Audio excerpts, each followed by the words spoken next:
Hello, hello, hello. And also, the dogs be barking tonight. I have no idea why they're barking tonight, but I'm going to hop into the call real quick. We're going to see how things go from there. My mutts seem to be very happy for today. Anyway, greetings, everybody. My name is KG Prestige. I'm going to go and hop into the call right now. We're going to see how things go. There's Hello, K- hello. There you There's guys are. KG. How you guys doing? KG and the girls. And wait, where our other buddy here go? He'll be right Something back. about an email. Yeah, he'll be right back. He said. All right. Well, first of all, I hope you guys are having a good day so far. As you can tell right now, I just decided to hit play, and for some reason, my mutts thought it'd be a fun idea to go and start wolfing around in this chat for the night. But thankfully, I think they calmed down now. Once again, thanks everybody for tuning in for tonight. And we're going to have a fun one, hopefully, for this session, because there is a lot to go and talk about for this week's pod of the week. Of course, the PokePod World Podcast. So, once again, my name is KG Prestige. Here with me are my lovely pals here, Nessa, Polly, and I believe somebody else finally came back. Are you there, buddy? Yay. There you are. And my other buddy here at TSS, Tyrone, will be tuning in a little later, of course. And that means I get to talk about the freaking Galaxy S10 for about fucking 20 minutes. So that's cool. Look, first of all, we always do this kind of thing at the very first hour. We always talk about random boo-boo, and I've been anticipating your take on it because I think you've hinted at it for like multiple weeks now. 3 weeks, yeah, because I've had this device now for 3 weeks. However, though, get the intros and stuff. In fact, I just have to do something for like 2 minutes, so you can go ahead and do that, and then I'll be ready for you. Alrighty. Well, first of all, thank everybody for tuning in for tonight. Thank you, One Man 1369 for tuning in as well. Thank you to Dill Pickle for subscribing again for 20 months with Prime. Thank you guys so much for that. And also to everybody tuning in for the night. I hope you guys are having a fantastic evening, fantastic morning, all that jazz. We're going to have a lot of fun tonight because we're going to be talking about many different things from the recent episode of PM 2019, which I highly doubt we're going to talk much about, honestly, because it's an episode in itself. You're wrong. You're wrong. No, I mean, it's not going to be as long as our previous talks, I'm saying. Well, yeah, it's not going to be as long as that. Yeah, but I mean, there is still stuff to talk about, because, I mean, this is kind of like fourth wall breaking for some of the moments in this episode, in my opinion. Yeah, of course. So aside from that, we're also going to talk about the preview for next week, as well as the new magazine scans that highlight the events that are going to be happening here in Lola, which I'm very excited about. It seems that Kiawe is going to whoop Go's ass, and that makes me very happy. Also, Reboot is a boy. Yeah, there's so much of this to talk about for tonight. I don't know why that in particular is such a high topic in itself regarding Reboot's gender, but here we are in the age of 2020. We finally got confirmation that yes, Reboot is a boy. We'll highlight more about that later in the talk. But of course, before we get any further, though, what do you guys have for tonight? How you guys been? Everything's all good? Yeah, kind of. I've been up since 6:30 this morning, and I'm just on freaking green tea, trying to get the freaking the caffeines to get myself through this. But no, otherwise otherwise I'm doing all right. Although to be fair, I went to Kinokuniya today, and I was expecting to walk out with items, and apparently not. I thought Pokemon Fan was coming out or was going to be there, but nope, that's coming out there next week.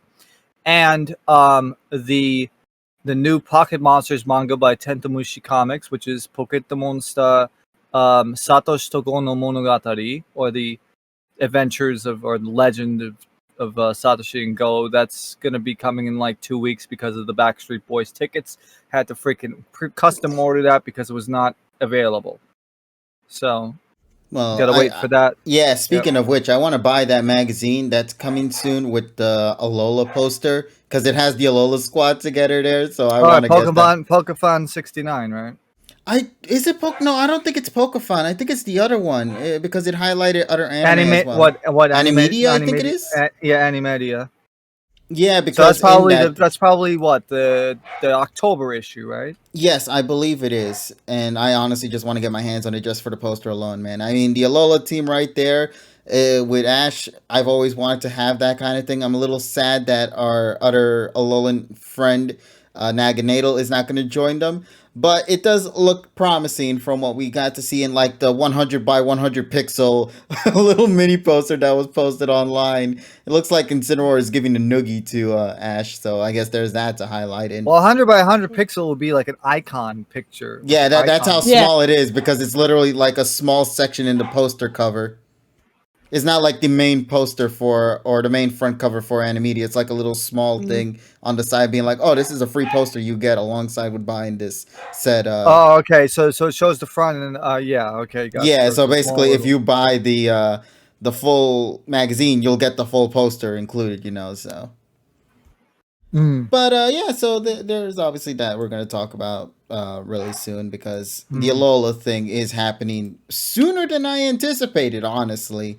I was thinking this was going to be far, far later, but hey, I mean, if they have an idea as to what they're going to do, then so be it. Otherwise, if this ends up being something that I'm very concerned about, well, that's going to be disappointing. But we'll get to that talk soon. But anyway, I think interest aside, anything else you guys wanted to talk about before I pass it on to our buddy here, TSS, who wanted to take his chance to talk a little bit about the newest thing he has in possession at the moment. Well, not newest, but more so the latest. Yeah, because they're going to give any more stuff soon. So I'm in the middle of training my Holucha, so. Exactly why again? Was it for that tournament thingy? Running behind here. Oh, isn't the deadline today? Yes. So I've had things to do. AKA. Well, just stuff. okay. What about you, Nessa? Anything for you? Everything's all good? No, nothing too crazy though. I think the only thing that I think more so I was sad than excited for, like of the recent death of Chadwick Boseman from over the weekend. Yeah. So like that definitely dampened my mood quite a bit over the weekend. Yeah, I guess if we want to just take a second to pay our respects to the man himself, Chadwick Boseman, or just Chadwick. He's done some phenomenal roles over the years, but for example, I believe he played Jackie Robinson for the movie 42. I think it was called 42. That's one of them. Yeah, and I think the other one was a movie based on James Brown as well. But of course, one of Get the on most. Up. Yeah, there we go. That's the name. I need to see that movie. I still haven't. I did too. Yeah, I didn't know he was in it, but But yeah, there were some other movies. I was like, oh, I didn't know he was in these movies. But yeah, that was like. But and then, without a doubt, his most iconic role, the one that really not just put him in the forefront, but honestly, it's because of him and many other Black African American actors uniting together for not just a movie, but like a huge, heavy budget. We're talking about like highest of quality budget films with an all-star Black cast. The Black Panther itself, that is without a doubt a game changer, a movie changer right there, because it really showed the true potential that I feel cinema lately is just not tapping into. And honestly, Black Panther, if you've lived here in New York, or if you've been around the time when Black Panther first, aired on theaters and everything, you had to see the phenomenon that passed by. I know here in New York City, when it actually premiered here on, I think it was on a Thursday night, outside in 34th Street here in Manhattan, there's actually a lot of people dressed up for the occasion, like a festivity was going on. Everybody was like in these distinctive and unique looking like just festival designs. I wish I knew the proper name for it, but everybody was just partying. There was instruments, just loud noises. Everybody was in preparation for Black Panther, and it was phenomenal, man. It's something mind-blowing. You never see something like this for a film, especially to something to this degree here. And it's incredible. I really admire everything that the film had to offer and what it did for films in general. But we have to also talk about Chadwick himself and the things that he's accomplished, because from what I was told via the news articles and everything I read. Apparently, it was in late 2016 when it was confirmed that he was diagnosed with stage 3 colon cancer. I think it was. I Stage think three that colon cancer. yeah, stage 3, stage 4. And this is around the time that he just got confirmed to play the role of the Black Panther. So I want you guys to just understand the impact that this man went through to simply play Black Panther. Through all the chemo, through all the surgery, through all the troubles that he has gone through, and yet this man still stood by with his goals to provide a film that really changed cinema as a whole. And my respects to him. You know, I've always viewed him with the Black Panther anyway as like as you know, a fictional hero, obviously because Black Panther is a fictional hero. But hearing the story of Chadwick fighting through it all to you know, even till the very end, even after everything that happened, this man, you know, there's always that statement about like how he lost a battle or something. No, he won that battle. I want you to understand this man made 8 films despite everything that he had to go through. This man won the battle. He went out like a true A champ. champion right there, like a true king. And I think that in itself is something that many fans need to acknowledge. This man went down as just an icon, a legend, and someone who really changed everything for the better. He really is the king. I would love to continue to just add more to that, but like honestly, he's just done so much, and the only way one can really, you know, pay their respects to the man himself is simply watch his films, enjoy the fond memories that he has provided to the world, uh, and just the amount of joy and happiness that he also gave to fans all over the globe. He gave little, you know, African American children, like just kids out there, a superhero that they can look up to. And that's incredible, man. And I think that's something that we've really needed for so long. And I'm so glad that Chadwick Boseman was the one that really became that person of hope for these kids. So, Now, you know, now I look at this not from a superhero fan because I'm not really into the superhero stuff. I haven't watched any of the movies. I look at it from the perspective of I lost an aunt to that disease 10 years ago, and being a cancer survivor myself, I feel lots of sympathy for him and his family. Especially, I know how difficult it is to go through any of those treatments because you never want to go through those treatments. It kills your body and it's detrimental. But you know, the whole thing is the people that have a great chance to survive, they have very strong minds and very strong wills. You have to have a strong will in order to combat the disease. And I did that. My aunt tried as much as she could, but she was already diagnosed at stage 4 for like a year before she passed away. but I hope she Over a lived year. her life to the fullest despite that. Oh yeah, believe me. One of the best moments. One of the best moments was on my 21st birthday. She took me out, and this is while she was going through treatment. She took me out to get my state ID in Queens to go to the DMV. After that, we drove out to Long Island to her house at the east end of Long Island. Then we came back. Then we went to the Popeyes that was near my house, and it was 9:30 at night. Her and my mom went into the Popeyes, and then they were coming out there laughing because there was some dude in there that was saying, "Where's my fucking chicken?" I remember this. Over again. Wow. and and the thing was, and then so you had that. It was a great night. And then the last thing that she did before she passed away was in October, the couple of months before she passed away, about a few months. She passed away February, actually end of January 2010. In October of 2009, she ended up buying me a 49 key MIDI keyboard by M Audio.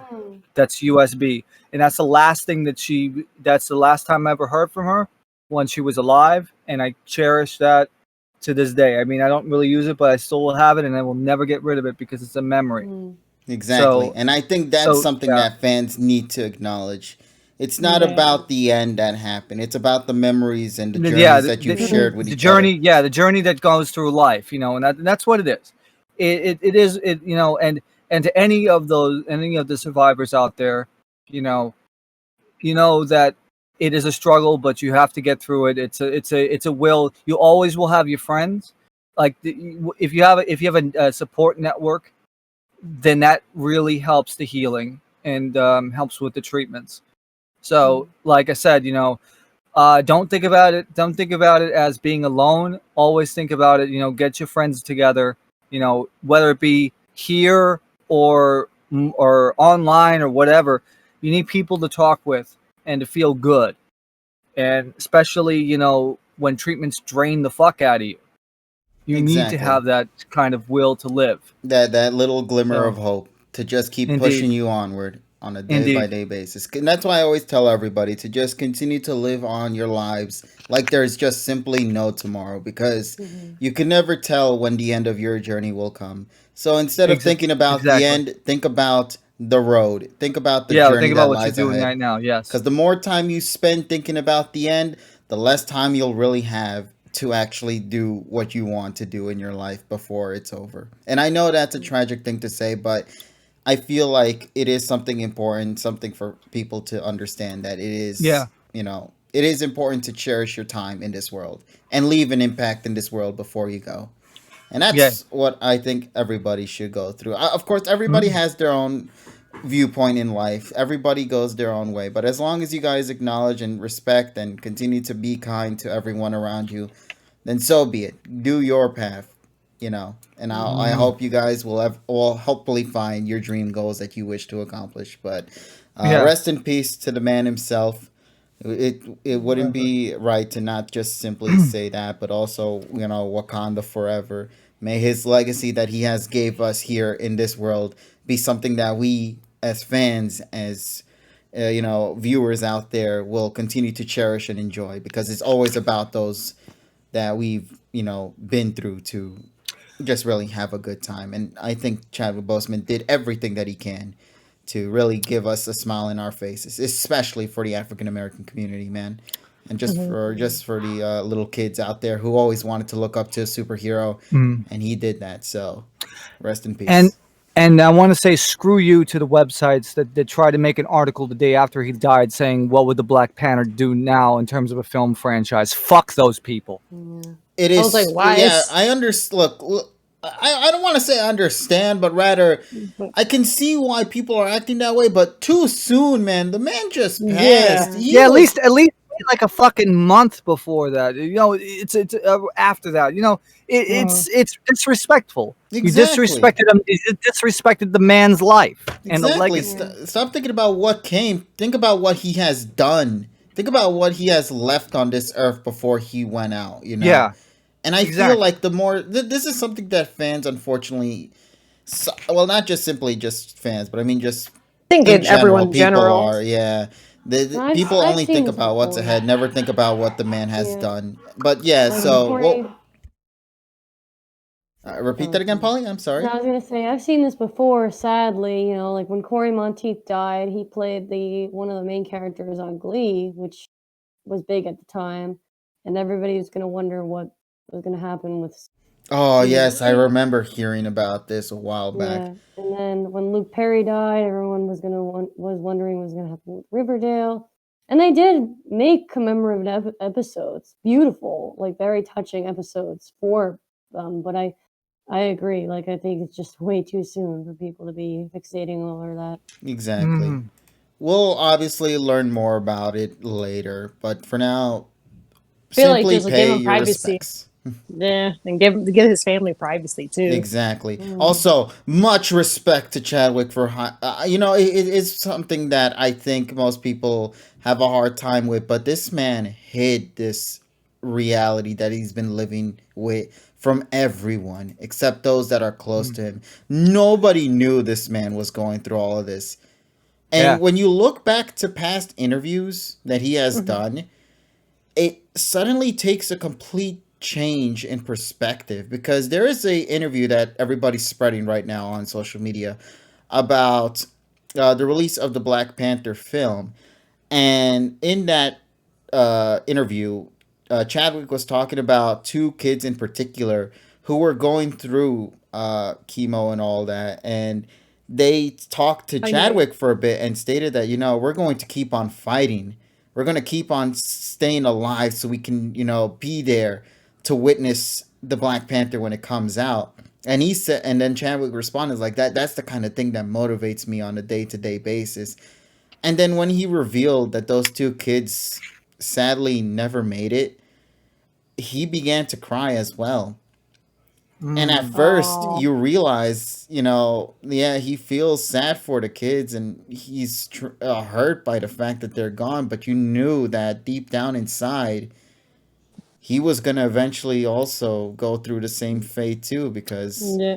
And Well- now that sheds a different light to it, because at the time he was confirmed for stage 3/stage 4, and it's like, Hmm. Well, you know what this reminds me of? Freddie Mercury. how so? he buddy? hid his diagnosis of HIV and then followed by AIDS for the day till the day before he died. So almost like 4 or 5 years, because because Freddie Mercury was diagnosed with HIV in 1986, Mhm.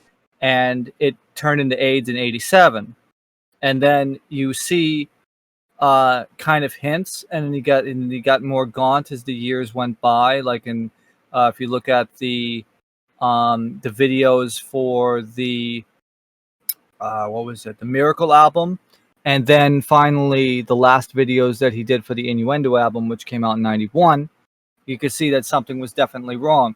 But basically, only his bandmates knew. It wasn't even until like the last year and a half or two where they actually knew that he was sick, and then they were trying to cover up the fact that he was sick. And then he told everybody that he had AIDS the day before he died. So Oh. it's kind of like the same story where he Mm. didn't he didn't reveal his condition until very shortly before he passed away. Yeah. Yeah. Also, this also hurts because this just came out not too long ago as well. Yeah, yeah. I don't know how many fans are out there for the Scooby-Doo franchise. Of course, I think the I- iconic characters that there are, the series. I'm talking about like the original Scooby-Doo. Scooby-Doo, where are you? The ones that came out back in like the 1960s or late 1969. 1969. Yeah, so the co-creator of the series, Joe Ruby, had also recently passed away, and Warner Brothers Animation came out with a image of just Scooby and Shaggy together, saying Warner Brothers Animation mourns the passing of our dear friend and colleague, and Joe Ruby, who had just sadly passed away. And man, just screw 2020, man. I know. I'm so done with this year. I just want to Wait. just skip it. There was like, I remember like I think also they were talking about like for some reason over the weekend we were talking about like also Kobe Bryant, like that passed away earlier, and then No, yeah, earlier last year or late last year, I forgot. yeah, because then there was This year. they were No, it was this no, year. it was this year, No, it January. was this year. It was this year. It was the same date as the fucking Royal Rumble, Yeah. because that's when Edge came back.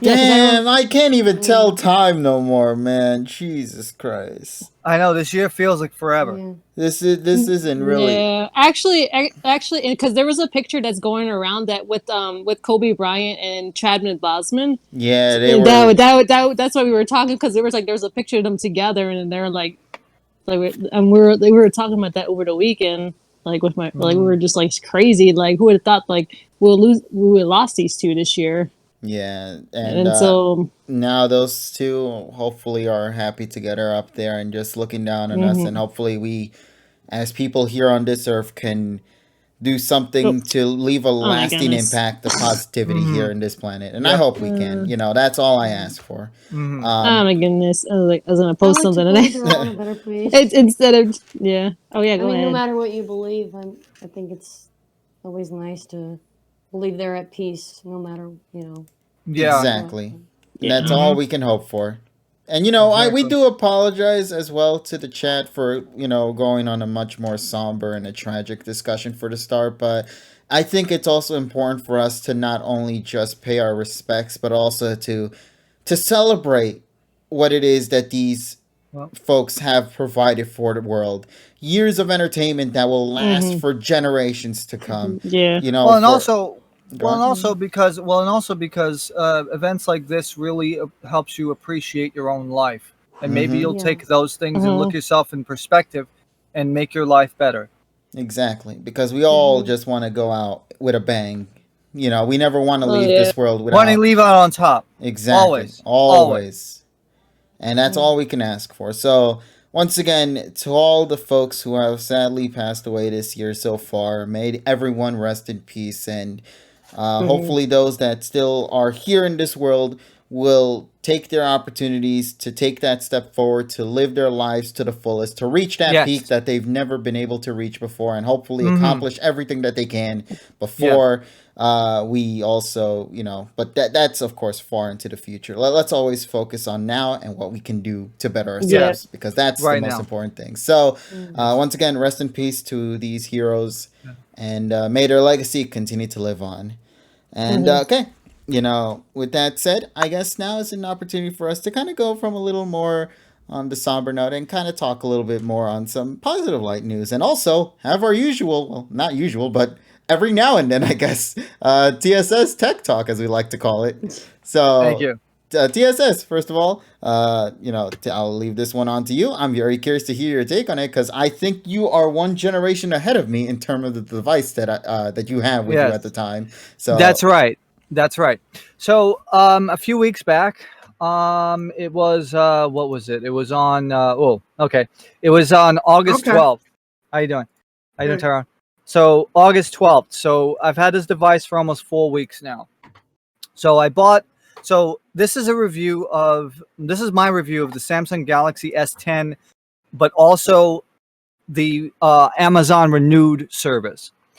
Now, for the folks that don't know, Amazon Renewed is a new program that Amazon has, where they will take devices that have been either returned or refurbished, and they will sell it. Well, third parties will sell it under that brand name or the service, where you will get a 90-day warranty on every device. Every device has to look almost new, if not new, and you're guaranteed at least 80% battery life on the device. Now, I bought this Galaxy S10 from Amazon Renewed off of a seller, and I paid $440 plus tax, so about $480. If you go on Amazon right now and try to buy one, it's like $470. So price went up, and I think I bought my device literally a day or two before Samsung announced that they were going to support every device from the Galaxy 10 S10 onwards, and for like 3 years. So I got it. So I bought it. I got it in my hands, and I have to say, first of all, the condition was like a 9.5 out of 10. There were only very minor surface scratches that you can't even notice unless if you shine a light directly on it. Everything else was in perfect condition. The back glass was spotless, and the phone works as you would expect it. It works perfectly. There hasn't been any hiccups, and it's getting updates. And no, overall, the screen is fantastic. A nice AMOLED display. If you have never seen an AMOLED screen on a phone, especially the dynamic AMOLEDs that Samsung has been using, beautiful. You could be in direct sunlight and you could still see the phone. And that just a sounds gorgeous nuts. phone. Yeah, like it has like almost 500 nits of brightness. Nice. It's crazy. Yeah, I was in direct sunlight and I was still able to see the screen. Nice. And yeah, it's a beautiful thing. It's the last Samsung flagship with a headphone jack. That's the other reason why I bought it. All these companies removing this audio jack. I hate it. I'm still stuck on the iPhone 6s, man. And I know, and it's like, yeah, because they removed because Apple removed it with the iPhone 7, and now Samsung removed it with the Galaxy S20. You mean I Apple hope it's fucking only up the everything? 20. I hope it's just the 20. I hope with other models they'll bring back the headphone jack. Because I think the 20 Yeah. came out the same time. See, the you want to 10 know what the did. problem with that is? They're gonna advertise it like it's something new and fucking innovative. Yeah. Like introducing the headphone jack. Motherfucker, the headphone jack existed hellas ago. Do you guys know why they are removing the headphone jack? Yeah, because they were taking what did they call it again? A risk or something like that. Yeah, they were taking risks, and they said, okay, we don't. Yeah, nobody wants to use AirPods, exactly. So anyway, getting back to this now, you might see some YouTube videos about Amazon Renewed, and some people might have a bad experience, but for the most part, it's fine. The only thing you have to be wary of is you're not going to get original accessories with it. Forget about the box. The box just was plain.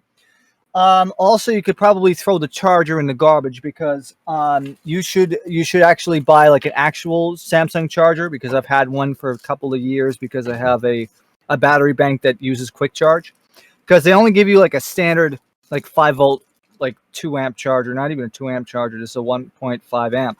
So no fast charge. And the USB cable was the USB-C cable was fine, but as far as the performance of the phone, perfect. 6 gigs of RAM.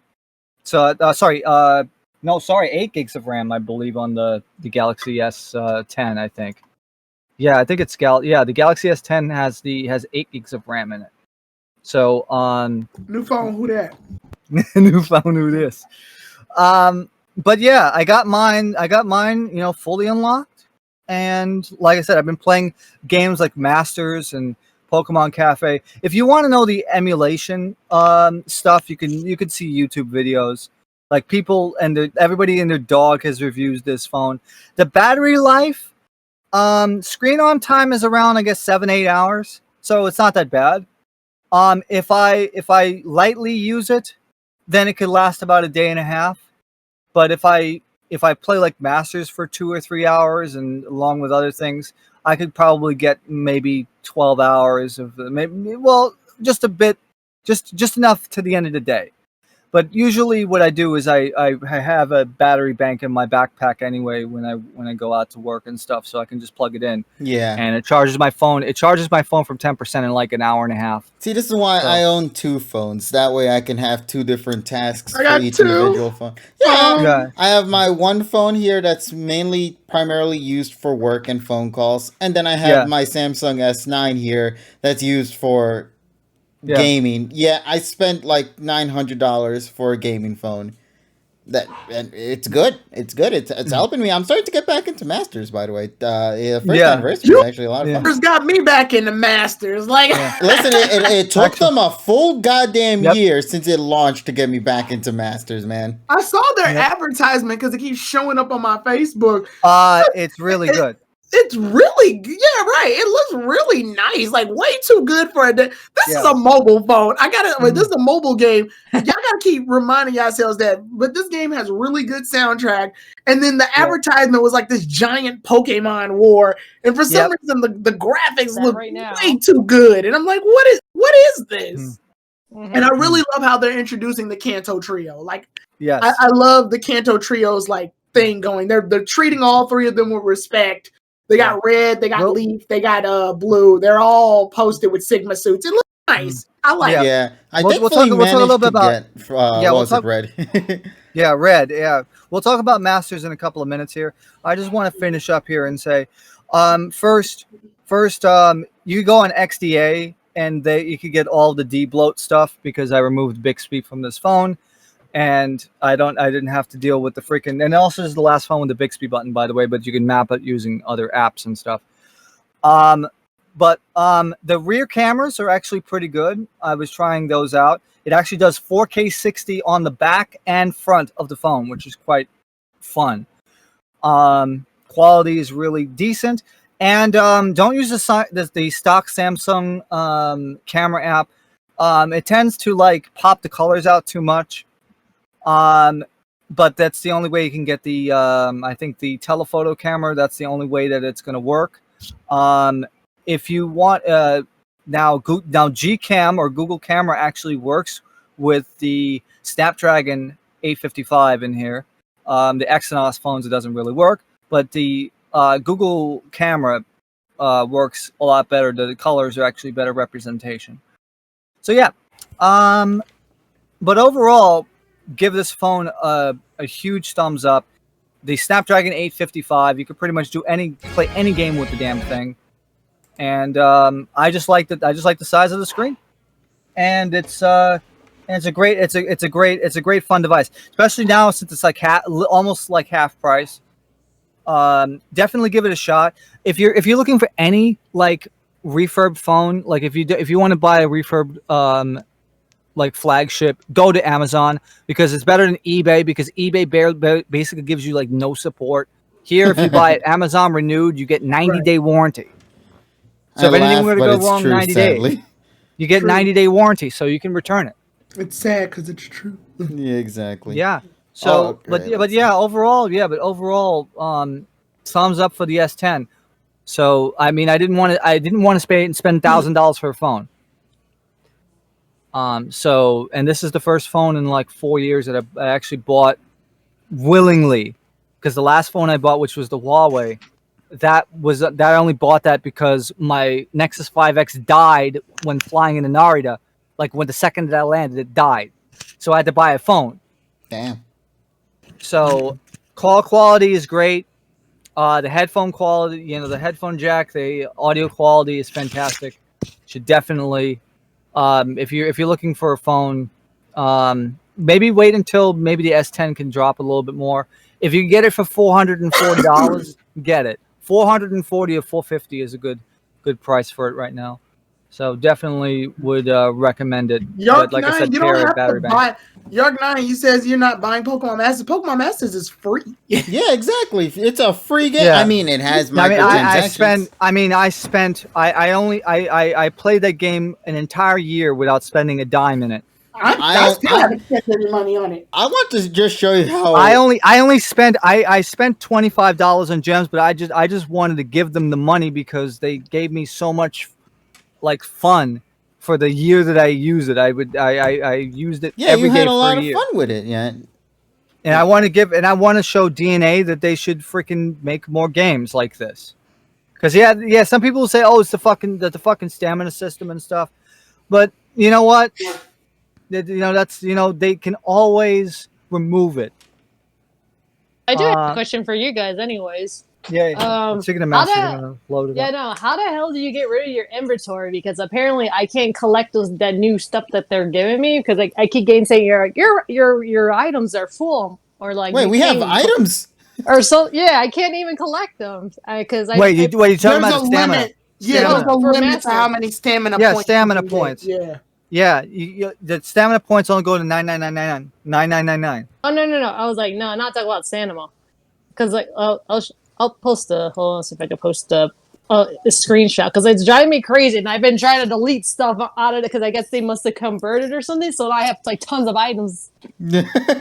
I wish I knew what you were talking about. So yeah, let's see the picture. Yeah, so it says you've exceeded the limit of how much you can hold, so you were unable to claim some items. Yeah, that's because, like TSS said, the stamina limit is 9999. 999. Currently, the stamina they want to give me is 200 times 200. That's 400. So it is the stamina that's stamina. You got to get rid of all that stamina to get your items. Right. God. Well, actually, no. You can still get your other items. It's just that it will go to the temporary. Yeah, exactly. Yeah, they're not going to disappear if you don't. I always get this here. Some of these items exceed your maximum storage limit. They have been sent to the temp storage section on your prison box. Yeah, and that's just the like I said, that was just the stamina. So basically, go to an event or you go to the training thing. Usually, what I do is I just go to the level up one and I use freaking skip tickets and I kill like 200 or 400 stamina. Yeah, and that's bumming me out because I'm trying to get my my red right now, Signa Suit Red. I actually managed to get it to level 120 at this point, but now I want to get my blue to level 120. But I need to start collecting a lot of those red juice cans, whatever those things are. And with stamina, it's taking a long ass time though. I will say though, that skip ticket feature is really helping me, man. Speaking of red. Oh, go ahead. Oh, it's okay. This is just one little tidbit I have for the chat that they might find interesting. Go ahead. I'm actually good friend. I wouldn't say good friends, but acquaintances / kind of friends with the guy who voices what little lines Red has, in English. So I In thought that's pretty Masters. cool. In Masters. Mm-hmm. Cool. That does So sound- yeah, he's a nice guy. I'll type his name in the chat in case anybody wants to support him or follow him. Oh But, yeah, yeah, if he he's- has a Twitter account, I'm curious about that then. Right. But yeah, overall, I will say in terms of Masters, this is they're celebrating their first anniversary. This is pretty cool. I like, my main appeal of this game is the soundtrack. I love the soundtrack. Did you hear the remix they did for what was it for Cynthia meshing with Steven Stone? The Cynthia Steven and the Cynthia and Steven one is so good. And then who was it? Yeah, Was it the Lance? Cynthia, yeah. I didn't know. About Yeah, that. it is Lance. It is Lance. It's Cynthia, Steven, and Lance. Bro, Yeah, that was in song that. is so banger. Each theme blends into each other so good. Ooh. It is. Masters such a isn't good my song. speed, but personally, like I think it's a great game. It's just not personally one. Yeah. Like I'm not a huge mobile person, but I'm gonna have to listen to that because They're my favorite theme so far. The Elite Four theme from Unova, so Black and White's Elite Four theme is really good. The Legendary theme from Mewtwo, that one's really good. Entei's theme is really good. I will say though, despite some being great, there are some, and I mean a lot of them as well, that get butchered. I hate how some tracks get butchered. Yeah, some of them are because I think what happens is that like they take snippets of their tracks and then mix it with new things, and I don't think that works well. The whole point is to pay homage to the tracks. And thanks for the host. But the issue is you can't really do that if you keep only taking like 2 seconds of like the original track. There's some themes I think they got confused on. Like I think they tried to say this was Hoenn Trainer theme, and it wound up being the Hoenn Wild Battle theme, and I'm like, what the fuck? I don't know if that was intentional or they just literally forgot. I don't know, but point of the matter is, the Masters soundtrack overall has a lot of hits, and when they hit, they hit hard. Guzma's theme is literally just the theme from the game, but they sped it up a little bit. Exactly, they try to sneak it like as if it's a track of its own. Yeah, and they put in some dubstep, which isn't bad. It's still a good theme. It's just I know, like it was weirdly one of those like a little can add a lot situation. Yeah, sometimes you can't really change perfection, And I think that was Guzma's.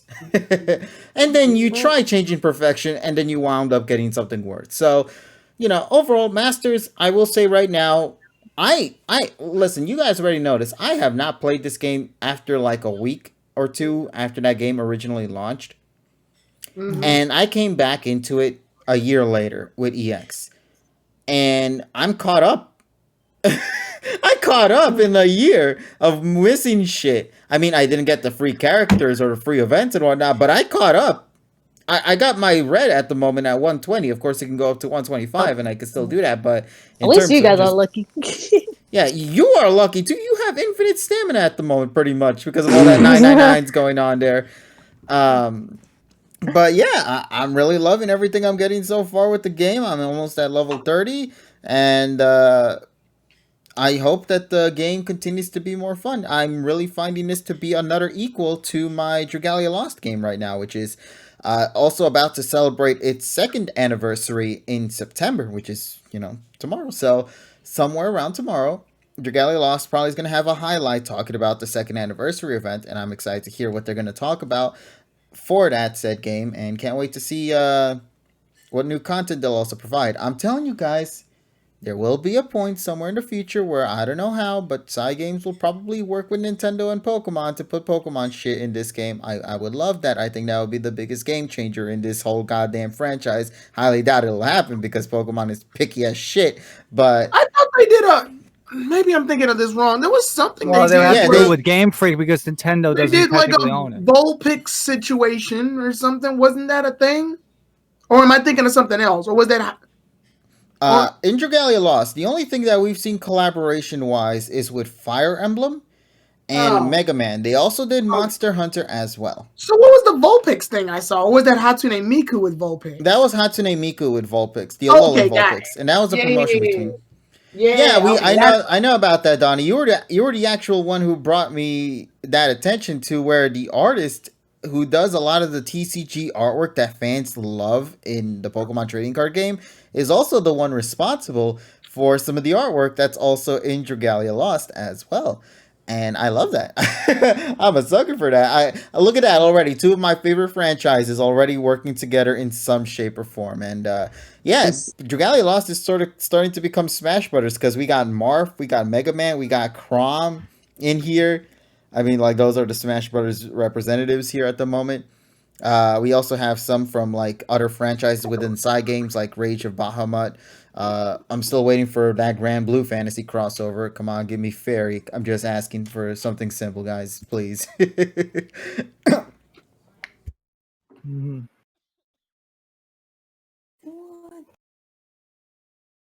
items. I'm actually doing my dailies. Oh, Jesus. Oh, Jesus. Don't mind me. Just training up Jesus. my... Lord Regis.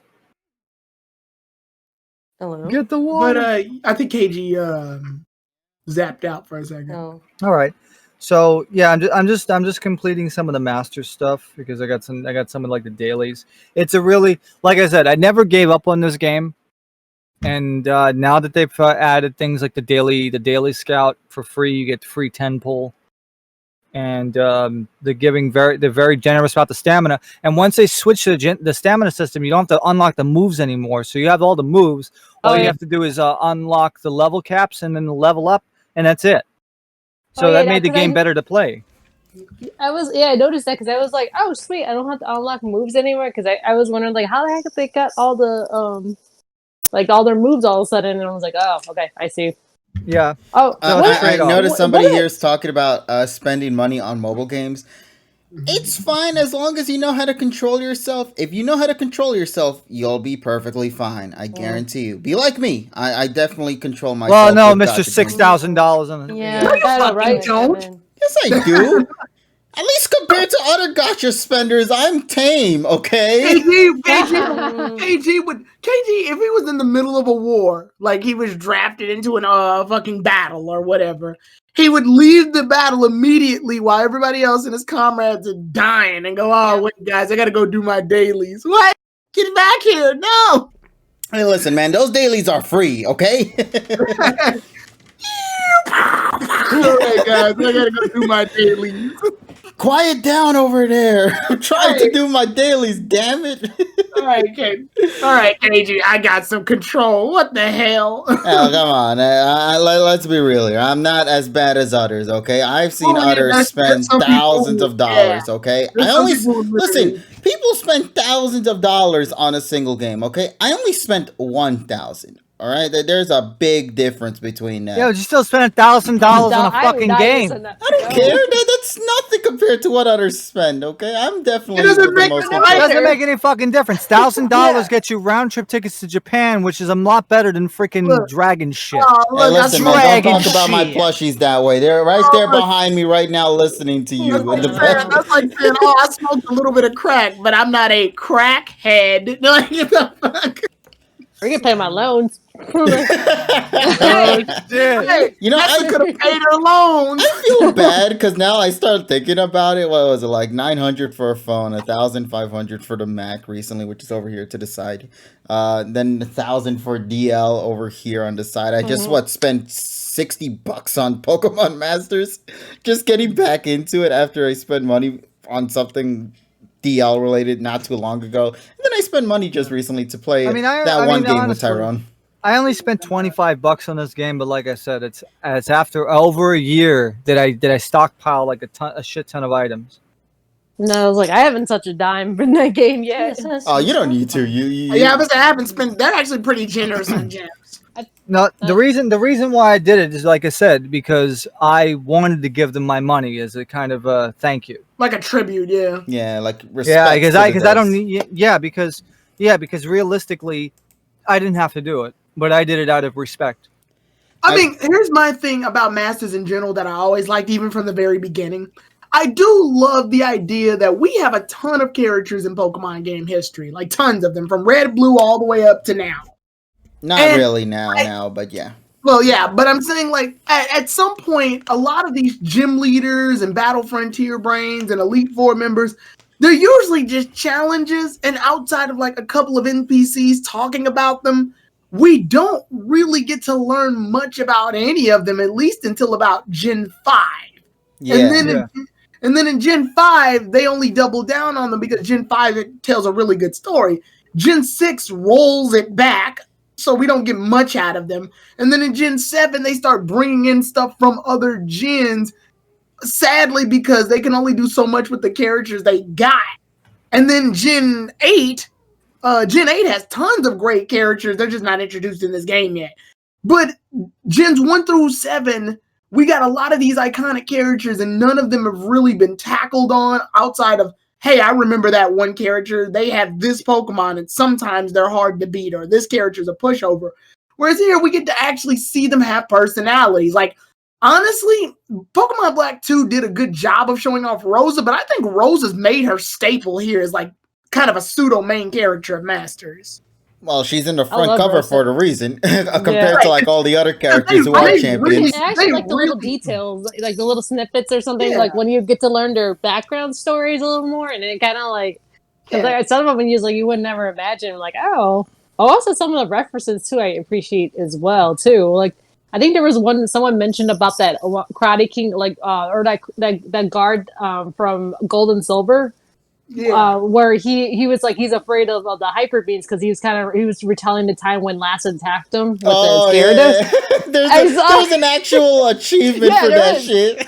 Yeah, there is. I was cracking up though. I was like, oh shit! I was like, we get to even now. I'm in the story. I'm fighting Koga and Janine right now, and I really like that because it's always mentioned that Koga is Janine's father, but we never get to see them interact in main game. Like, they're never even in the same spots. Yeah. So you always whoops. So you always want them to be together and try to like interact. So you finally get to see that here. Yeah, I actually enjoyed that little snippet. I actually appreciate Koga more. Or actually, the last couple of years I have been. Also, speaking about Koga, recent chapter, I think it was chapter 24, 25. We got introduced to Valerie from the Kalos region, about her being this whole dress up, kind of thing. Of course, if you've seen the anime or if you play the games, you'll know that she's kind of known for that with all the various costumes that she made.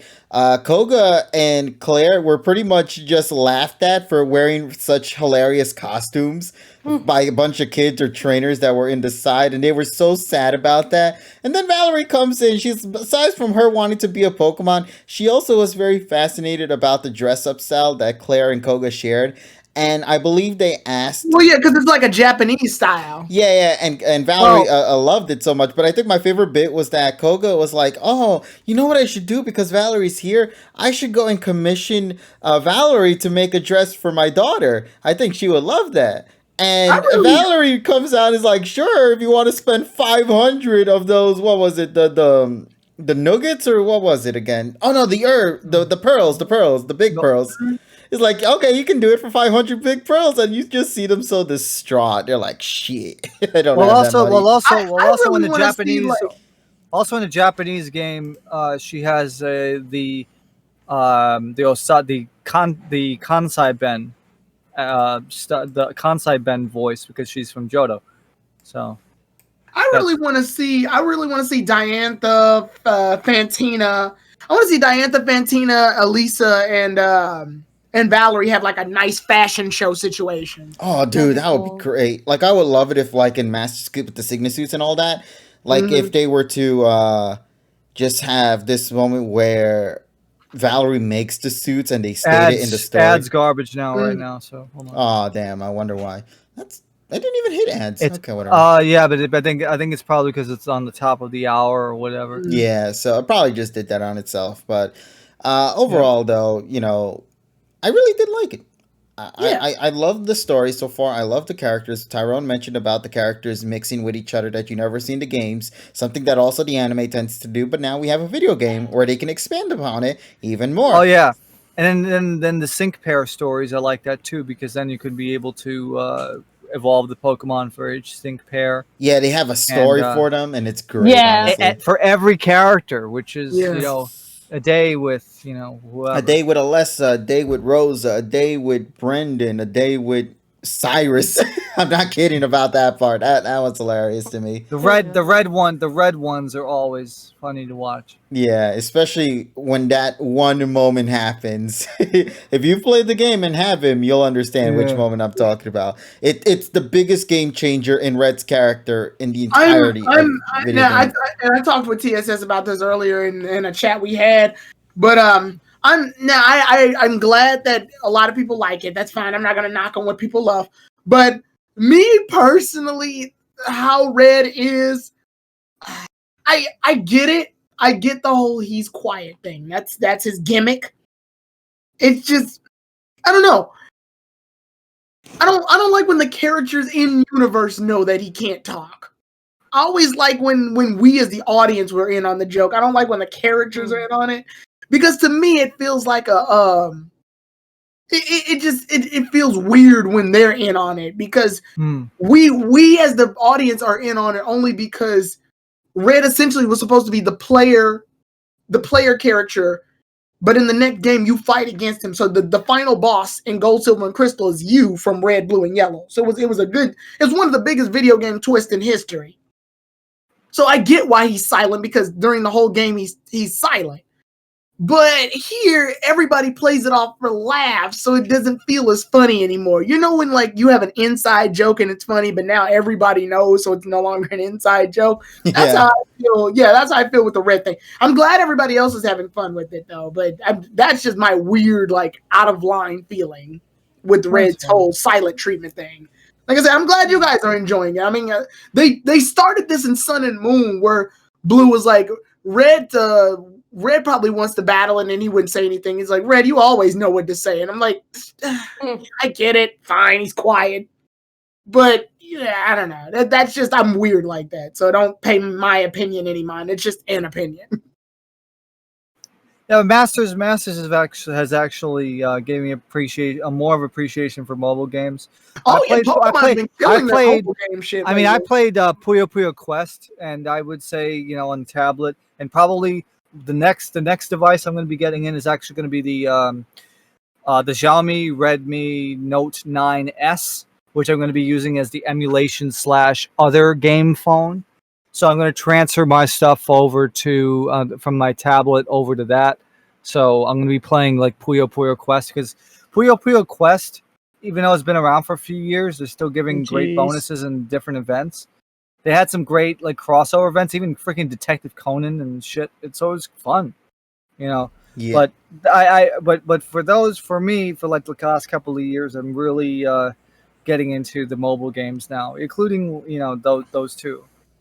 But Masters is the one that said, okay, I'm into these games now. I like it. Somebody in the chat was asking, please discuss the Cyrus event and how they treated Sophocles. Honestly, you should play it yourself, because I don't want to spoil it. I will say that there is a meme, though, that I love from it. It's like, Sophocles, and I forgot who else. I think it was Cynthia. They were just like, I hope he changes. And then you go to the end of the game, and he's like, I will never change. It is so hilarious. I love it so much. Everybody's like, I hope he changes. Man's like, I'll never change. The chapter ends, the end. I mean, I think that kind of makes Cyrus a weak villain to begin with, because that's how I felt in Diamond and Pearl when he was like, I'm going to go steal the legendaries again. I'm like, yeah, because that worked so well the first time, you idiot. My God. Giovanni's shit was fun, though. Yeah, and then Cyrus is like, okay, I'll join you, I guess, and joins you. Yeah, the actual funny thing is, actually, I don't think I have Giovanni, which I'm kind of sad about. Maybe soon. Yeah, but I guess you guys want someone from Galar to be in Pokemon Masters. I mean, everybody, but specifically everybody want B and Nessa, yeah. Exactly. Well, those are my personal. And I want to say Nessa and Melanie. Leon, no, forget Leon. Holy shit. Well, how are they going to do Gigantamax though? Because that's his whole gimmick. If he doesn't have Gigantamax, his Charizard is just a regular Charizard. He's gonna Well, take up all three slots. Well, maybe what's gonna happen is maybe it's gonna be part of the sync move. Yeah, but then he'll turn back to small Charizard. Yeah, he'll be Well, regular that's kinda- Charizard at that point. Yeah. No, what it will do is they'll probably do something. Well, I know Mega Evolution, you're doing that, so maybe they'll have a move timer for it. 3 moves after the sync move. I mean, Gigantamax is huge though. So do the other 2 partners have to be absent? Is it like a Leon has to be by himself situation? Yeah, you can only bring him and nobody else. And nobody else. Because I don't know, there's a lot of balancing they're gonna have to do when they have to get into the Dynamax and Gigantamax stories. Okay, somebody said he'll have Dragapult. That's a nice alternative. No, but because everybody else has Charizard basically. Well, and he's got to represent Galar. So Dragapult. Yeah. Either that or he makes a choice to have Charizard Y as his Mega Evolution, but that's not really his gimmick. So and also why? Well, we got to put Y representation in there somewhere. No one likes Y. Actually, Y is competitively better. I know, but no one likes Y. Y's designs tend to suck. In my book. It does suck, but it's not. Somebody's saying give Ash Y. No, he's got to have Greninja. He doesn't have much. He of a choice. had a chance to get Y, but your boy, the Weed Whacker, decided to come in and save the day by not giving him that said ring. Ash will either have Greninja for Ash Greninja, or he'll have Pikachu with Ash Hat. Ash Hat Pikachu, clearly superior. It'll probably be Ash Hat Pikachu, and then it'll use the 100,000 Thunderbolt or something. Exactly. Or the I know Greninja. 1 million Thunderbolt. Yeah, 1 million. Ash and Palpitoad. That's a talk for another day, though. Oh, of course. Yeah. All right then. Ash Palpitoad. I noticed. I noticed we've already passed the 1 hour mark, but that's also my fault for going a little late with the We pod. have 69 Lamal viewers. Thank you. Thank you guys for all the Lamals and all the viewers. Yeah, thank you again for following. So, what do you guys say? Shall we get into the review then for tonight? 8 FPS Pokeball, go! Wait, we don't do that no more. Oh. There we go. We'll take this guy instead. Alrighty then. So, ladies and gentlemen, we are going to be. Wait, wait! Did you just freaking throw a fucking water? No, that was Ho. Oh, right? Yeah. No, that looked blue. Yeah, that was it was the outlining of Ho, but it was blue. Exactly. I'm gonna update it later to have a rainbow effect, so it could be a little bit more noticeable for the Ho to be there. Yeah. But I think some folks have already got the idea. Anyway, up to episode number 35, ladies and gentlemen, titled "I Got Pikachu." Well, what happened in this episode? Pikachu evolved. I'm not kidding. A Pikachu evolved. A Pikachu evolved, indeed. But not Ash's. Actually, many Pikachu evolved. Rhino said it's Ho-Oh Twitter. It's Ho-Oh in its Twittarian form. Man, so overall, Pikachu did evolve. Something happened there. And I honestly will say I love this episode, despite it not really adding much to the overall plot of the story. But there was a moment that pissed me off, only because of the missed potential that this series kind of had with making Pikachu evolve. I don't know if anybody else feels the same with me on that part, but I didn't like that Ghost Pikachu evolved in this episode. Yeah, it's too soon.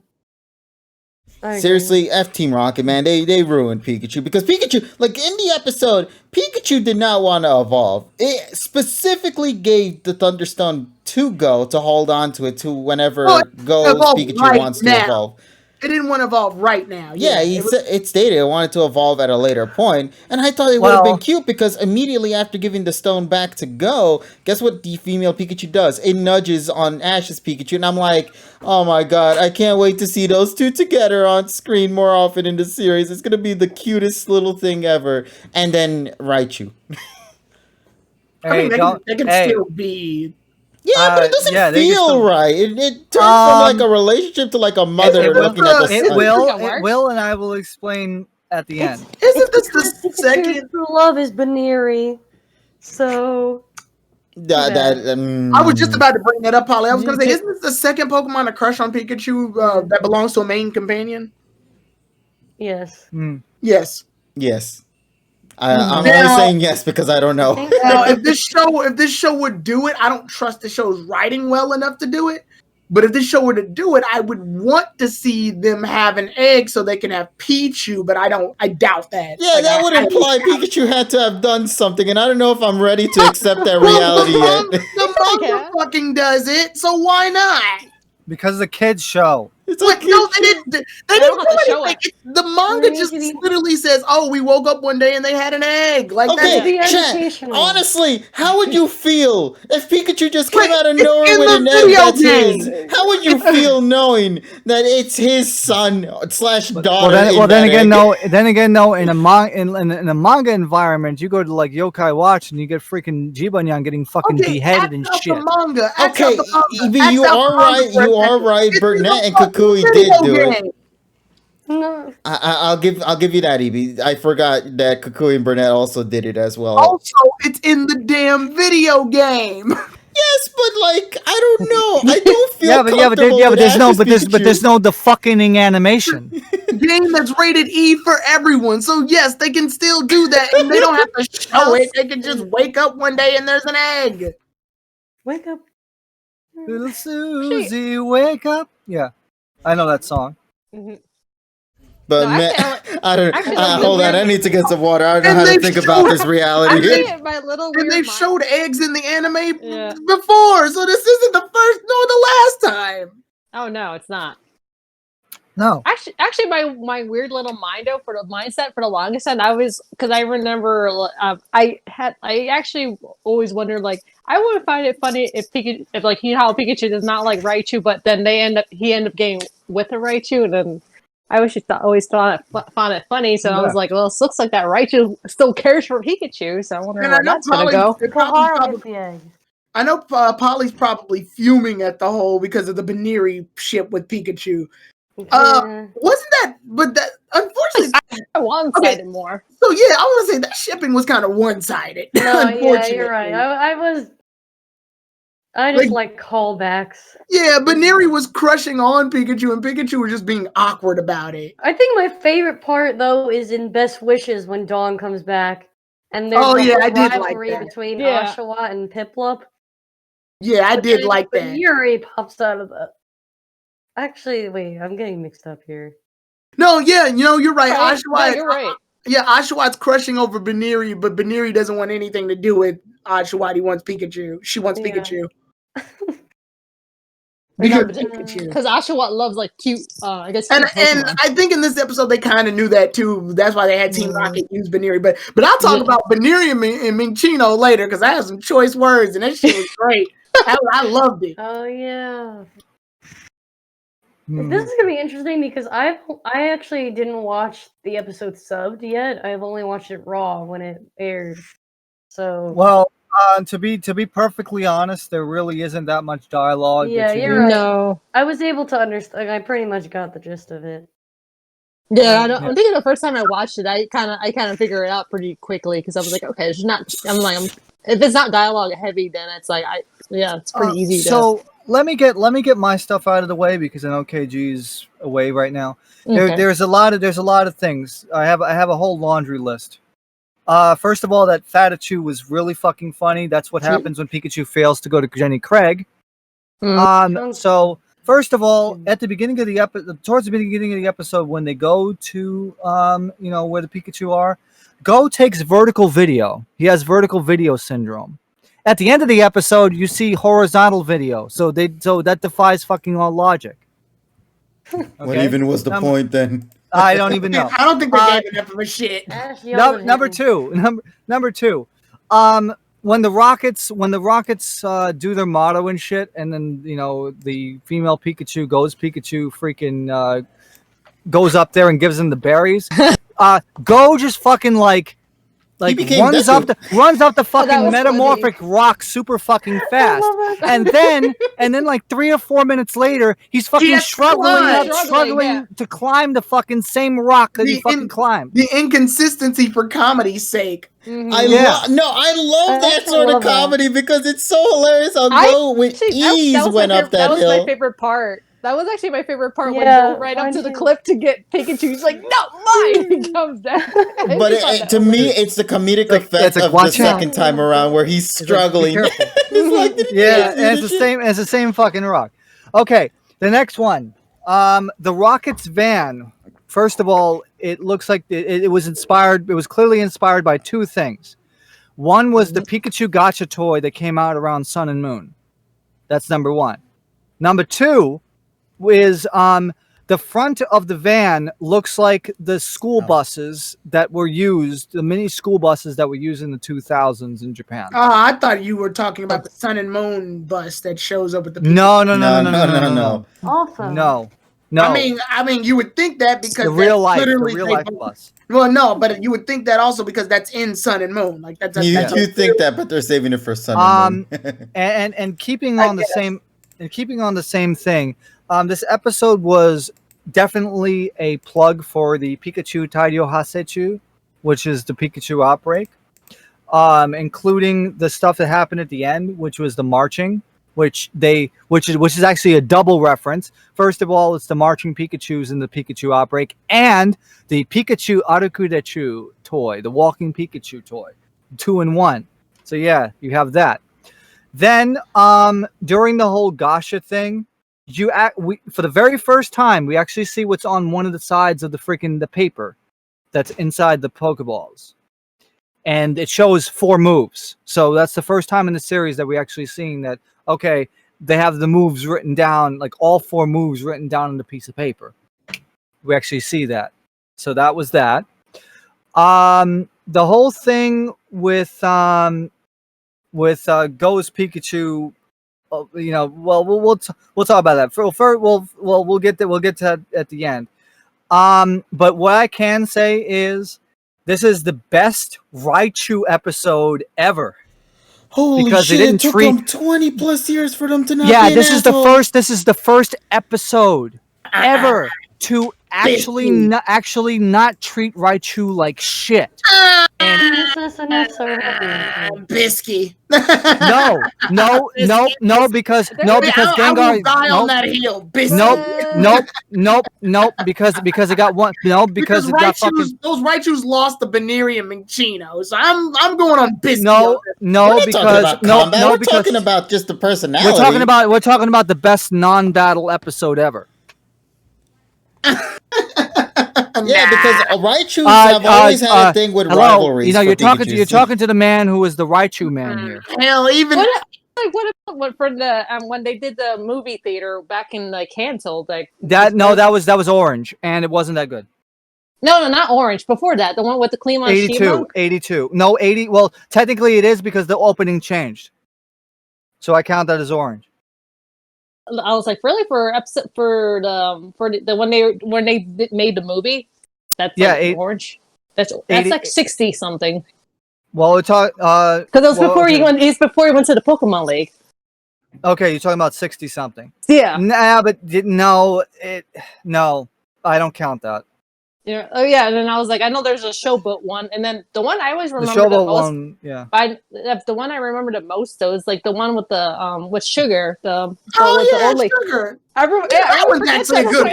Yeah, that was a good one. That was so good. Yeah, that was like actually a non-battle Raichu episode. I remember. But this was actually better than that because it actually showed that fucking Raichu was competent and actually they fucking gave time. Sugar was competent. It used Thunderbolt on the trees and hit the berries down so that they can knock it over, and it taught Ash to fight. But this is a better episode because it taught Ash to use it taught Ash to use the environment, and he wound up doing it in a later battle. So I like that one.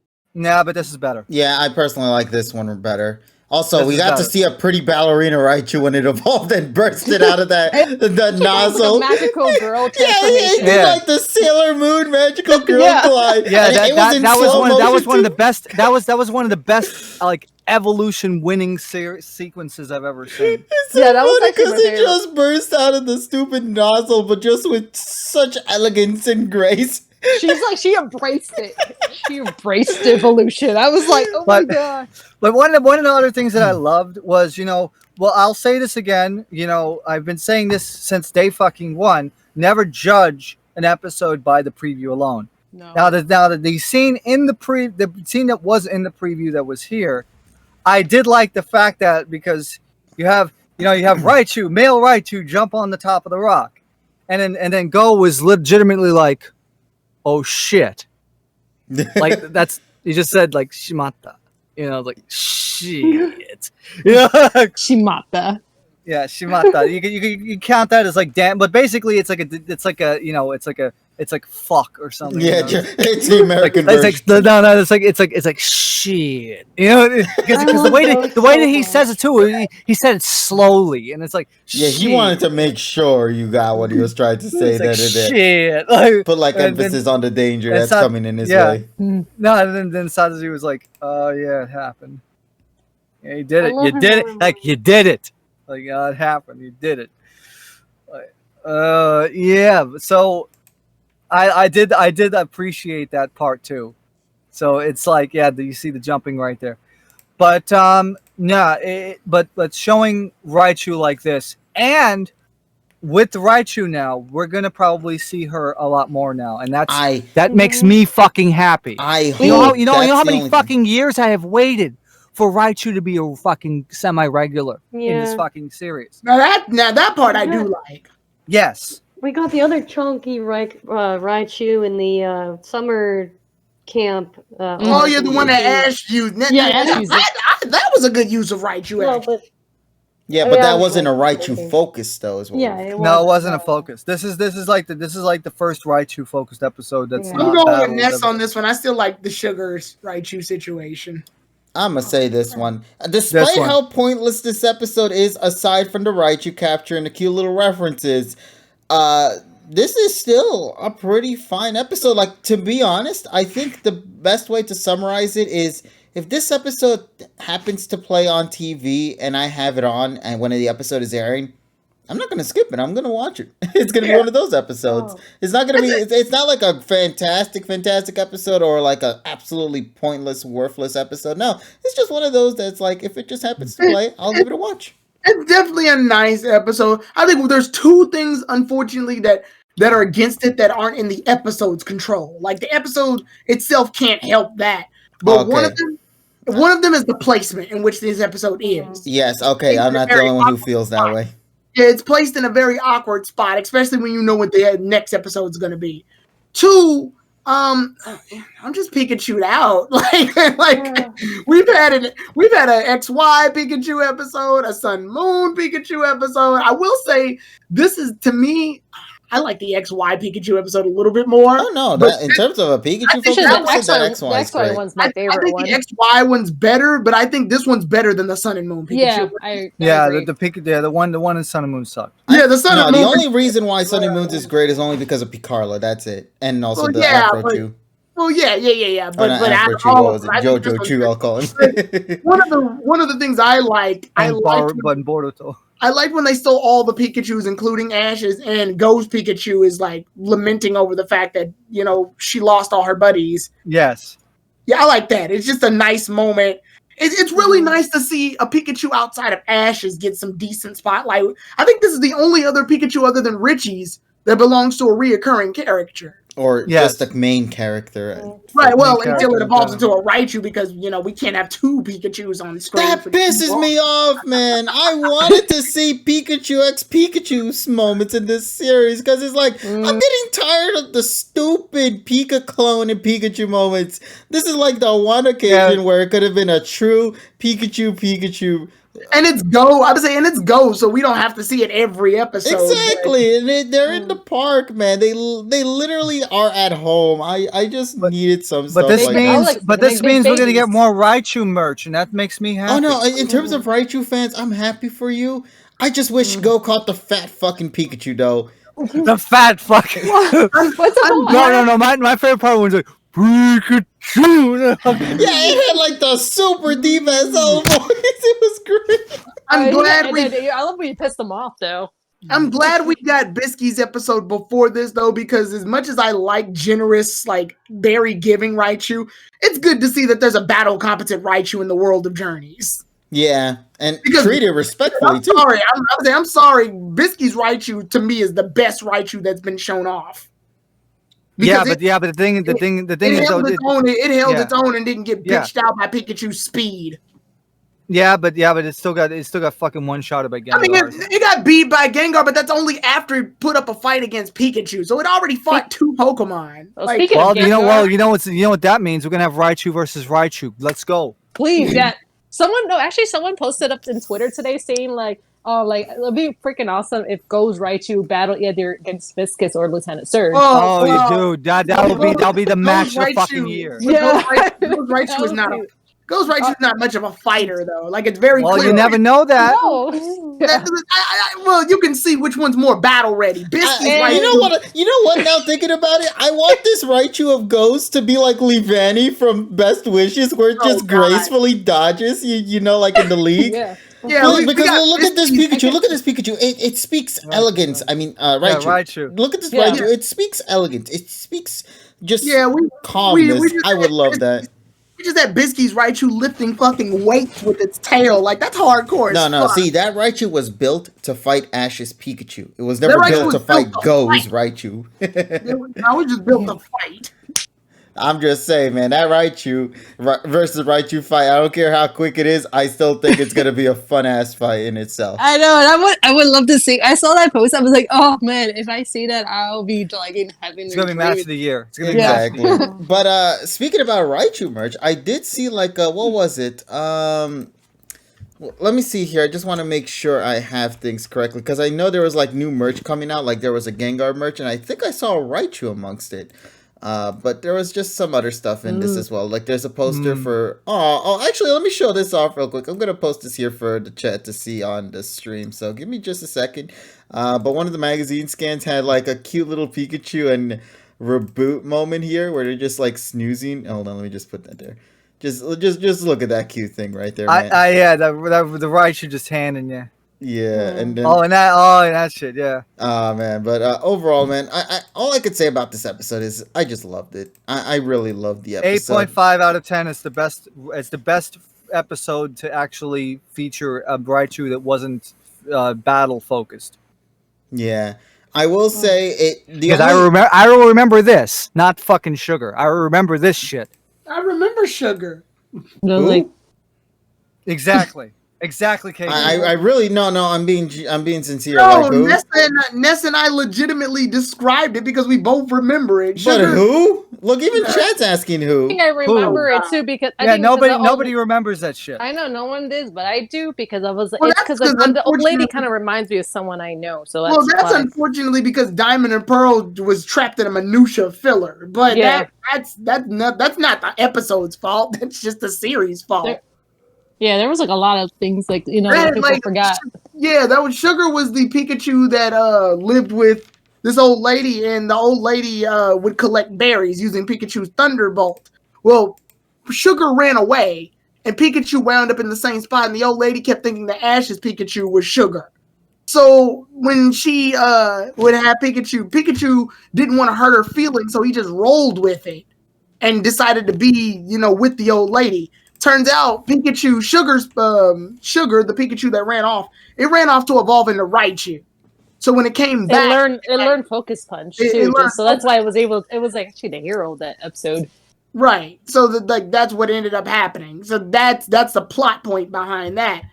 And it was well done because when Ash saw her fight, she would have Pikachu use Thunderbolt on the tree branches to knock berries down and hit Team Rocket's Pokemon in the head with the berries, using the environment to their advantage. It was a pretty cool episode because Ash was ready to gung-ho it like he always does, and the old lady's like, just wait, I got this. So yeah, it's cool to see patience come over, like just rushing into a battle. Now thinking about it, there is one thing though I would like from this series. If this series can do this, it doesn't have to be straight up like as if the design is ripped off from like the original series. But all I ask is just one little small thing. Can we get a reference to this?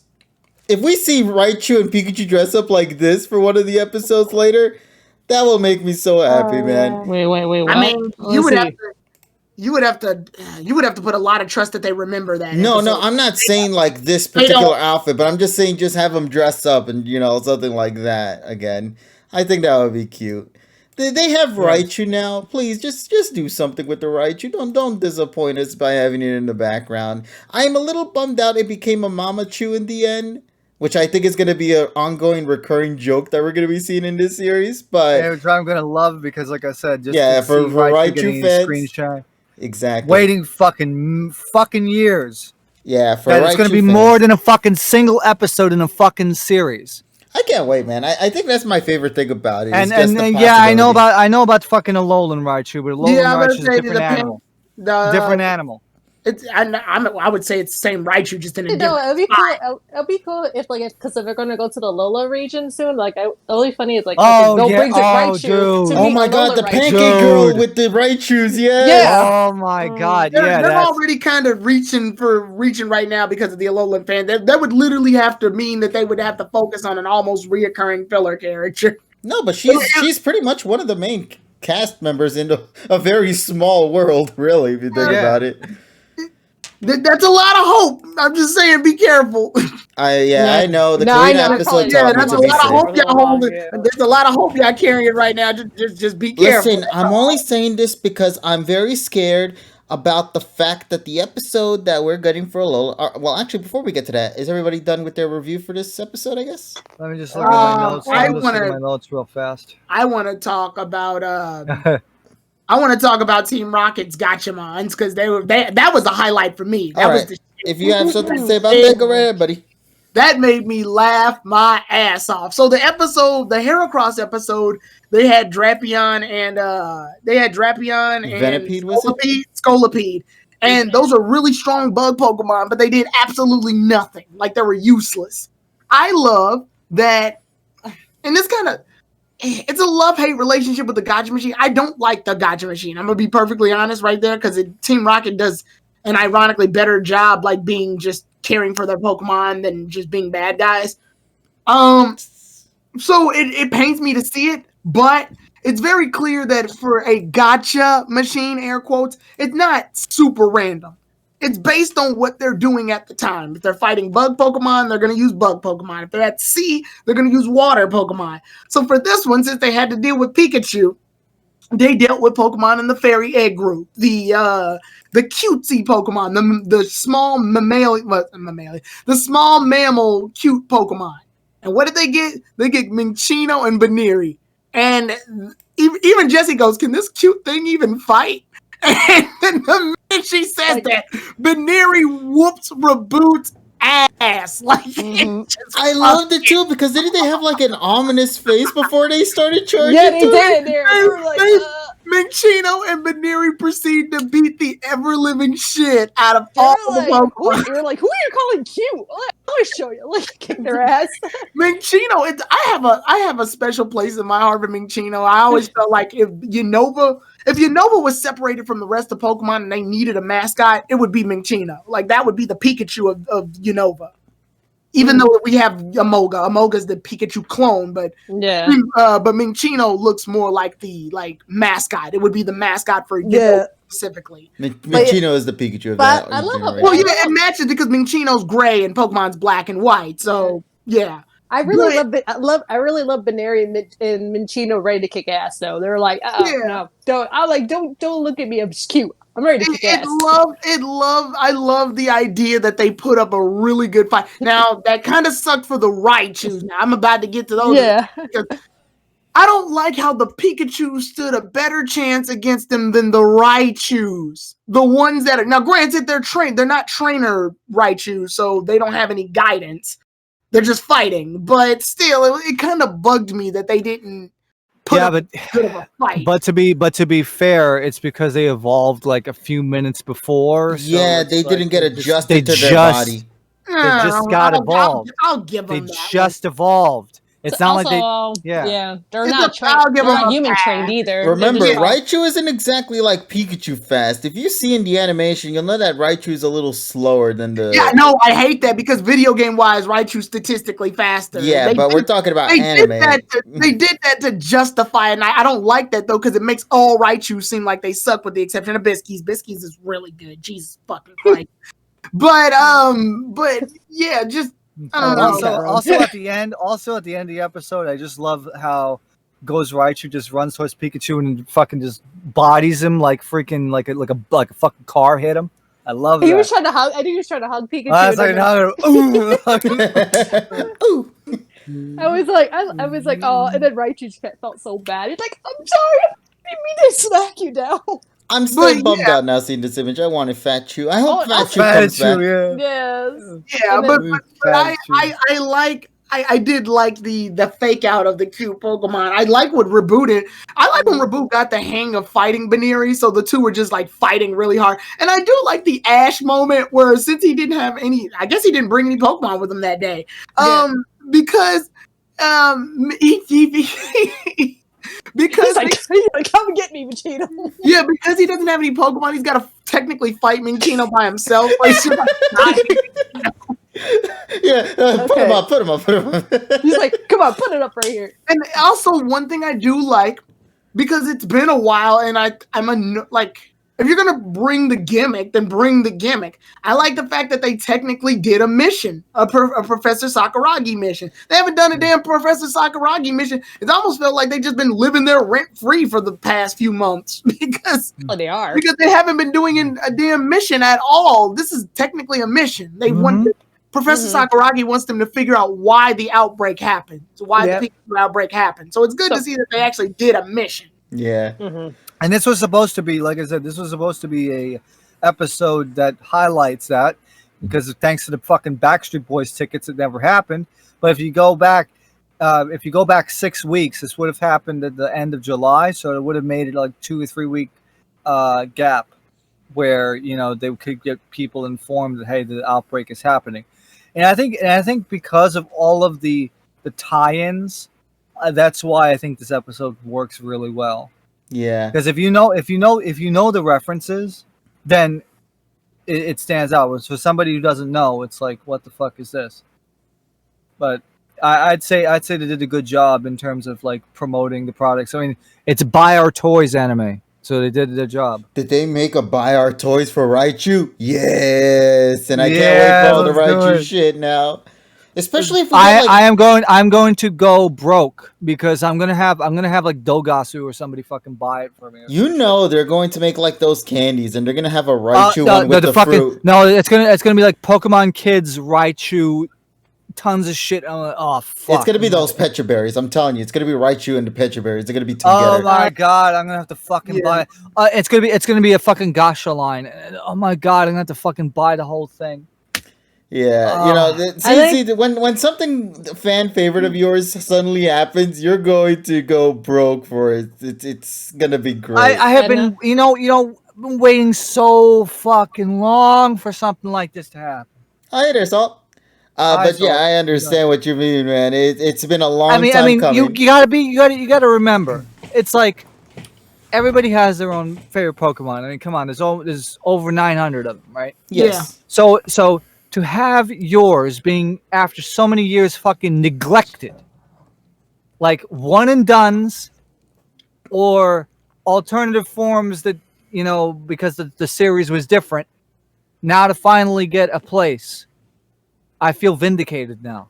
It took you 20 plus years for that moment to arrive. 22 fucking years for me. Overall, good episode. Anybody else want to share their thoughts? I feel like someone over there is in the background. Hello. Yeah, Polly, you've been on the mute side. Yeah. What? I know you're busy with your Halucha, and I didn't want to disturb your Halucha shenanigans, so I understand. No, I finished EV training Halucha, Kevin. Oh, sure you did. All right. Make sure to save. But anyway, go right ahead, buddy. So, the only problem I have with this episode, I really enjoyed it. It almost took me back, and I know TSS is going to hate me for saying this, but it almost took me back to like the Johto filler days. Like this reminded me of a very comedic Johto filler. But in saying that, I'll just always have a problem with the way Team Rocket is being handled in this series. I just feel like they've been kind of whittled down to just being a gimmick. And for somebody who really appreciates their characters and the episodes that we've gotten from them in the past and the backstories we've gotten from them. It just kind of upsets me because I just feel like I think at this point it's like their voice actors like playing them, but there's not really much the writers can do with them. So they keep them in there just as a novelty, but they're just used kind of like how they were in Johto and probably I'd say the beginning of AG, where they're really just a foil for Ash, as it was, in the original series. And that's the only thing it's not, like Tyrone was saying before, it's not a problem I have with this episode specifically, it's just kind of overall, but this episode kind of added to that. I will say though, ironically, like some of the moments were hilarious. Like when they were in the claw machine, Meowth was trying to play the thing. He's like, which one of you is the real Pikachu? Is Ash's Pikachu? And they all are like, Pika! I'm the real Slim time. Shady. And I thought that was really funny. Chonkachu is good. Like overall, I really enjoyed it. That's just the only gripe I have, but that's kind of a personal gripe. I think it all depends on how invested you are in Jesse, James, and Meowth as characters, like through the years. And I don't know if you want to show this, Kevin, but Yeah, I have it here with me now. So I'll show it right now if you'd like. So let me go and get that for you. There we go. That gotcha machine, I assume, is in particular what you're referring to, correct? yes. There you go. Yeah, so in case you guys weren't aware of, I think it was Uniqlo in particular that were selling these shirts. Yeah, Which, yeah, by the Uniqlo, way, Uniqlo, I Uniqlo. hate how some of them are gender exclusive shirts, man. Because Yeah. some of them are for males exclusive wise, and some of them are for females. And genuinely speaking here, Why can't the they be Uniqlo female shirts? ones are so much better than the Wait, I goddamn. don't understand. Well, why does this have to be a female shirt? It looks just generic enough to be a male T-shirt. It's because of how it's designed. You look at the sleeves. Exactly. Oh, that's dumb. I was gonna say it looked like a white T-shirt to me. Yeah, It looks it like looks a like a good T-shirt, except it's exclusive. I'm wearing sunglasses indoors because no makeup on and bad hair day. So you get the Ash hat instead, signed by Veronica Taylor herself. Yeah, I was gonna ask you about it, but I guess you beat me to the punch on that. Yes. No, she wanted to perform a cover version of Sunglasses at Night. That's all. Yes. Oh, and I know, But like half yeah, the I time. thought that was. I almost got creeped out. I'm like, because I didn't know anything about the gacha, like the toys or whatever. I just thought that was somebody's fun original design. Because I bought this last year. I bought this around this time, I think, last year or in the summer. Mm-hmm. Actually at the Uniqlo in New York City. I think like by Times Square. Or, I know there's one No, in 34th no, the Street. flag. No, probably the flagship one, which is on 5th Avenue and 52nd. Yeah, that's the Yeah. one I went to after coming back from Washington. yeah. So, Yeah, it's the flagship one, probably. Yeah, I Remember- was supposed to wear this on the third day. Actually, we were in DC, but then I left early and stuff, so you guys never got to see it. But yeah, I remember Thank I you. tried it. I remember I tried finding like the Pokemon shirts by my local Uniqlo. Mine's all the way in downtown for me. But then they didn't have this shirt, and then I saw some other ones though too. But I was like, oh man, they're too small on me because I know sometimes like half the time for the women ones they always make it kind of like junior size, which is annoying. Yeah, they never go any bigger sometimes. Yeah, no, and then sitting here I'm like I have to get like a large, extra large or something just to like. Well, to be fair, Yeah. when you go to Japan and you buy clothes, especially for the male side, you actually have to buy one size larger because the Japanese sizes are one size Mhm. smaller than American sizes. yeah. Kind of figured though, because I was probably because they were about at least I guess most of Like- them were like a bit like- smaller. Yeah, because for me personally, I take like a large, but in Japan I would have to get a double L or an XL. Oh. Yeah, they call it a double L. I I kind of do remember one of my understand. friends. She bought like a uniform type for cosplay from Japan, and then it's like she had to get a size a larger, and I was like, Yep. yeah, Yeah, you I had to always have to do definitely. that for my cosplay. Yep. Go up the size. Because that's how they do it. Mm-hmm. And also, since I have like size 13 feet, forget about buying shoes in Japan because I have to go to like a specialty fucking street. Uh-oh. Especially because usually in America we can find size 13. Why are But- those? Yeah. Yeah, unfortunately, shoe sizes and almost everything else is such a drastic no. change for each area. I but- always I kind of struggle. I have that similar struggle too. Even though we do have our I wear a size 9 in women's, so then it's like a lot of like the cuter type of shoes are like 6, 7, 8, and then it's like it's too small for me. And then of course and then the ones that like they're never there too because it's there's not too many there's not too many to pick from because the larger sizes are gone so fast. But then My the mother smaller wears size 12 women's, so it's like crazy. Mm-hmm. But yeah. Try to find her shoe. But anyway. Yeah. Anything else Let's you go to the wanted to preview. add, Polly, before we move on into the next topic? No, I'm good. Alrighty. So Thank you. we got the preview for next week's episode. If you are a Flygon fan, next week's episode is going to be for you. Unfortunately, it's going to go, which I'm mad about, honestly. But we have Good Boy Dragonite, so I'll be happy with Dragonite for now. You can't always win these things. Oh, I think one last thing I want to add though, but I was happy to see Gengar in this damn episode. Yes. Oh yeah, we finally figured out why Gengar was voiced for this episode, and it was only for one line. I'm about to say, if anything, that makes me more upset because it's like, bro, what? I know, because I was missing Gengar for the last. Yeah, Gengar was gone for 10 episodes, I think. Oh yeah, of course he was because the show completely forgot he existed. Mm-hmm. As did Flygon too, honestly. Of course.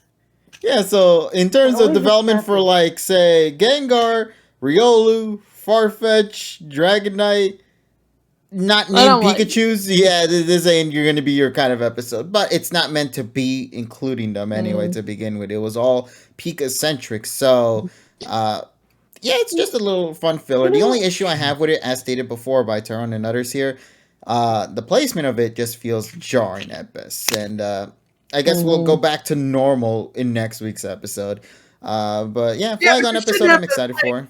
You shouldn't have to make that exception for this particular moment. Like, I'm just saying it's just a thing. They don't make an excuse for other shows. Well, the thing is, though, it's like because the damn Backstreet Boys tickets, they had to fucking push things around. That's probably why things look jarring, because they had to fit everything in a certain timeline. By the way, before we continue on, I just wanted to say that I really like the Pokenazo segment or the puzzle segment. Oh, the ones we never get. the ones that people usually never get. Because they had a picture of a guy. They have a guy with hot food on the table, freaking flames coming out of the mouth. The clock says 12 o'clock, and you see the sun outside of a window. And the puzzle's answer was a pun on Raichu. Yeah. Because the answer was Karai Chushoku, which means spicy lunch. But they have Raichu in the middle of that because Chushoku is lunch, Karai means spicy. Kuraichu? Okay. Karaichu. Hey, I got it. Karai Chushoku. Karai Chushoku. All right, ladies and gentlemen, this is going to be your homework for the week. Try to say that. Kurai Churuku. Karai Chushoku. Oh, Kurai Chushoku. Now I'm starting to speak Spanish as I'm saying that. I know, yeah. Karai Chushoku. Yeah, Karai Chushoku. Bueno, a saber otro lengua. So. Yeah, like, ¿quieres un Kurai Chushoku? Yeah. Oh, man. But yeah, overall, fun episode. Looking forward to next week's episode.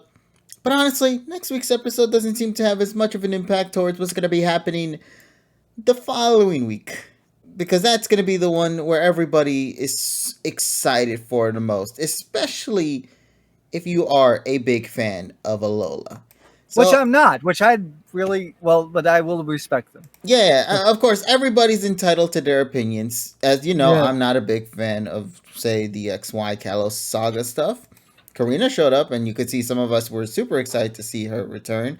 And for Squad, they didn't really do it. No. I meant prior to that episode happening. We were excited at the fact that she was a thing. I mean, it's gonna be a lot. It's gonna be a lot easier to do Sun and Moon because Sun and Moon just happened. Like, it's literally the last series before it. Honestly, I think it's too soon to show off the Alola group, but. No, honestly, the more time they spend away from Alola, the more jarring it'll be. we're only 30 episodes in. He doesn't even have time to miss them. No, but he's traveled every other region so far. Don't you think it would Hey, have been a Ash, big how you jarring? been? I've been gone for a month. Yeah, you're right. You've only been gone for a month. I want to see Professor Kukui, so that's more so I'm excited for. Yeah, like Yes. it's like not much time has passed since he left.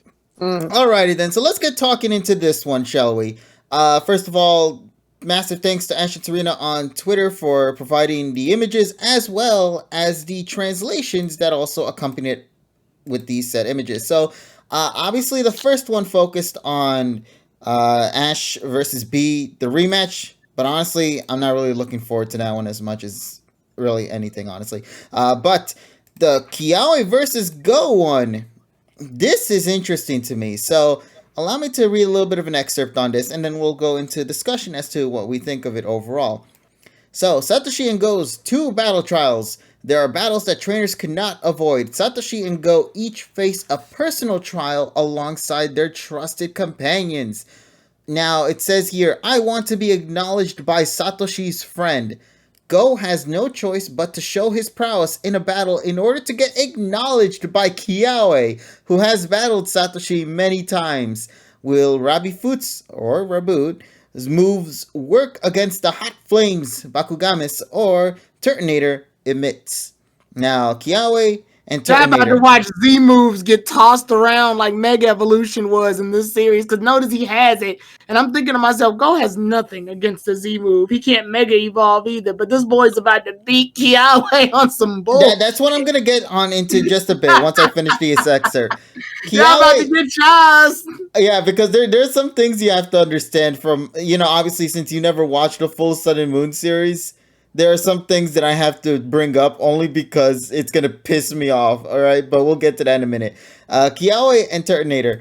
Kiawe is a friendly rival that Satoshi met in the Alola region. It seems that precisely because he knows Satoshi so well, he wants to thoroughly test what Go is capable of. And the blurb, Kiawe and Turtonator strike back at Go and Raboot with their fully powered strength during their battle. As you can see in the image there, you'll notice that he seems to be ready to perform his Z move. Alright, so here's the biggest $1 million question that I have for everybody here in the chat. Will Go defeat Kiawe in their battle? No. Yes. Yes. Yes. He will. No. They do this all the time, TSS. Unfortunately, Doesn't matter. Doesn't matter. No. Yes. Unfortunately, as the No, Sun and Moon... okay. I will say this. It's how but it will be a double knockout. It's how Dawn. Okay, now that... Wait, It's how Dawn, a coordinator that close, just though. started. It's how Dawn, a coordinator that Double just started, knockout. beat Double it- KO. beat Right May, now. Double KO. beat May, a coordinator that I'm did gonna two get really grand mad at Go festivals. wins.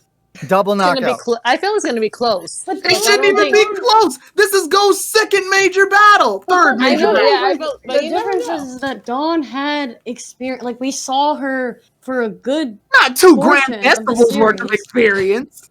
not Listen, that much work, but at I- least some battle experience. Honestly, got honestly, it doesn't matter to me if he wins or loses. The people will say, "Oh, lose because he sucks." No, he doesn't suck. No, Like, I I'll actually win, don't care. like, to be I'll- honest. Somebody says He Go wins or wins, but loses. it's off screen. You know what? Given Pokemon's journeys, I would not be bothered by that at this point. Yeah. No. Yeah, Yeah. because Go's first official Go victory needs had to be needs a off-screen. win. Yeah, Go needs a win. Fine. I'm He had a win. happy. with Go- Yeah, he had a win. Unfortunately, we didn't see it on Off screen. screen. That's my Yeah. issue with Go. That's why, because like, as of course, everybody talking here with Because this. here's the biggest problem. People will be pissed off if he wins or loses. So it doesn't fucking matter. Mhm. And that's what Regardless, I was because going to people- bring up. I because mean, if you're people hate writing this if you're shit. writing a good narrative, it kind of matters. The only issue is that if Go wants to be acknowledged by Kiawe, how is he going to do that? By winning the fight, or either doing a double knockout, like you stated before. But what exactly mean, can now- Reboot do to knock back a double knockout? You know, Here's two things. Because like obviously Pokemon can take one of two directions. One, the good narrative route where Reboot comes close or evolves into Cinderace and comes relatively close but still loses, and Kiawe acknowledges how hard they tried and loses. That's the good way of writing it. Or they can do what they've been doing and Pokemon becomes an advertisement first, and story second, and they got to show off the new character, so they have to make the new character beat the old character. Hence why Dawn beat May and Iris beat Dawn. And Karina gets her ass whooped. And Karina got her ass whooped by a new by ass. By Bay. Yeah. And B. So they can. Baby. There's two routes they can take. There's two possible routes. One of them involves acknowledgement, like you said before. It just it involves making a good narrative and to write it in a way that works with the story. Where if this is the episode where Reboot evolves into Cinderace, which would be a little too soon to me personally, but it's, or if he comes close and he keeps getting up, one of those things where Reboot's still weakened, but it gets up and Go is like, you can do it. Like it stood standing despite getting hit by the full flame. Yeah, and they learn like a new move or something, or it's like high jump kick. Yeah, it's fine. Pyro kick. Fine, and then Kiawe can go, you know what? We'll stop the battle. Like he'll purposely tell Turtonator to stop, and then he'll be like, "I give up." Air quotes. He's saying that because he could have won, but he respects Go enough to know that he tried hard enough. You know what I think is going to happen, Tyrone? Now thinking about it. Because somebody mentioned Cinderace and Lucario are technically advertised for the fall. Now, mind you, merchandise don't mean shit, but I just wanted to bring that up. But second thing, Reboot's going to evolve into Cinderace. It's going to use Pyro Ball, but it's going to use the dynamic full flame as the ball to launch it back at Turtonator. That's going to be my theory right there. The most BS stunt ever. That just makes Z moves look shitty in comparison. What do you think they're doing with those set treatments? That's not Dynamax or Gigantamax. They're treating it shittily, don't you think? Look, B, who didn't even use Gigantamax, and that's her specialty, guess what happened? Got her ass whooped. Ash used a brand new fully evolved Dragonite with no real battle shown on screen. Got her ass whooped. Yeah. So, given this treatment that they've been having with like the themes and concepts of past generations. The only reason I state that there's two options is because, like TSS has said before, Pokemon, this series does have the habit of going a different direction occasionally. It does step outside the lines of Pokemon's usual patterns. Sometimes. Now, and somebody says they didn't do it for Kiawe versus Brock. But yeah, here's the thing. That's Sun and Moon writing. But Ash beat No, but that was Sun and Moon's writing. This is but also Journey's writing we're talking about here. They still did it. Ash's Pikachu is Gigavolt Havoc beat Gyarados' Mega Evolution. Yeah. I don't know. I feel like at this point we shouldn't really expect that they're going to consistently follow that pattern because as much as it's like even Iris versus Dawn, like that battle was terrible. It was only because Dragonite was barely listening to Iris, and it won, but it was kind of like just in a rage. Which makes it worse because Dawn trained her Mamoswine, so you think it would actually have the advantage. Yeah. But because Iris is new character, but because it's so inconsistent, I feel like we shouldn't assume that it's gonna follow that exact pattern. Since they don't really do too much with continuity anyway, so. Yeah. It tries to be continuity wise, but it never gets there. It ends up falling back. Especially with AG through Black and White continuity, I'd say. Yeah, because in BW they at least acknowledge DP in some extent. Yeah. And for DP, they did a lot of references to AG, especially even bringing some of the songs from their series into DP. AG and DP are the package deal. Exactly. They're like New York and New Jersey. You can't live one without Well, then again, no, DP was the last series to have all of the previous background music. And that too. Yeah, see, those were the good old days. But now here, I don't really know what to expect with this show no more because. Oh, by the way, for the folks out there, we've heard rumors on the internet. To answer your question, they didn't. Oh yeah. I would rather them make their own original story than have to do a callback that's non-needed in the story. It was a Kalos story, so it didn't need it. But that's to answer your question. No, there's been rumors on the internet that we are going to be getting a Hayashi album in November. It's specifically from PM 2019. Yes. Which is great. Listen, man, Yuki Hayashi's name, you got to understand, especially in Japan, that name is well known. I mean, with the popularity of My Hero Academia and other tracks that Yuki Hayashi has done in the past, especially I think recently he had a concert celebrating some of Yeah. the works he's done. Yeah, Yuki Yeah. Hayashi is a big name out there. So think about it, that having Pokemon promote Yuki Hayashi's tracks, that's money right there that they're wasting if they don't make it true. Unfortunately, that comes at the cost of them not having tracks from Shinji Miyazaki, the BW to Sun and Moon, which is still unfortunate. It's gonna forever be gone in the vault unless some of us somehow sneak into the headquarters and steal the songs itself. But either that or we got to have our boy Filippo specifically go episode per episode and try to make clean tracks like he did for the black and white title screen, which still respect for him for doing that. But unfortunately, listen, the only way we can make this work, fans need to commit. When this happens, if it does happen, fans need to purchase the shit legally. Support the official release. Buy it, import it, sell it, or, well, not sell it, but you're like, buy it. Sell it. Sell the information online. There you go. And just let people know that it's out there. Why did I say sell it for? I was going to say something else. Pirate the shit. Because he was trying to recite like Technologic from fucking Daft Punk. Technologic. I know Daft Punk. Oh my god. Yeah. But nah, seriously though, support the official release. If it's out there, buy it. There are many sites. If it does ever come out that it's gonna be on sale in any particular site, you know for a fact either I or anybody else out there will tell you where to get them. Because it's best to promote it. If they see that people love this stuff, especially overseas, who have been clamoring on for an OST release from Shinji's stuff, which they do own, by the way, given that Shinji stated that. So they have this stuff. We could probably get Shinji's tracks. Because we're definitely not getting the movie OST, given that there's only 6 songs. And so I don't know what the shit's going to happen with that. But maybe they'll release it digitally and that's it. Yeah, but because they have to release the ending theme of that.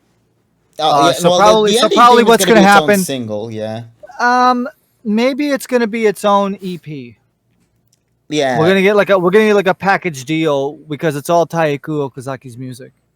Yeah, so it'll be like the movie collection or whatever they want to call it. Yeah, they'll have it on iTunes. They'll have like the fucking 6 tracks and that's it, and you could buy it. And...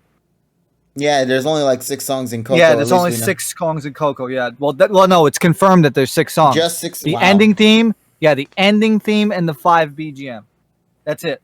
6 songs. Those BGMs better be like the longest BGMs of all time. They're like 14 minutes long or something. Yeah, right. Yeah, because I don't know what's gonna happen, but I'm curious. I really am curious to see how things are gonna turn out, and hopefully it's gonna be a good one. But yeah, nothing more to say other than I'm looking forward to the Alola episode only for one major thing.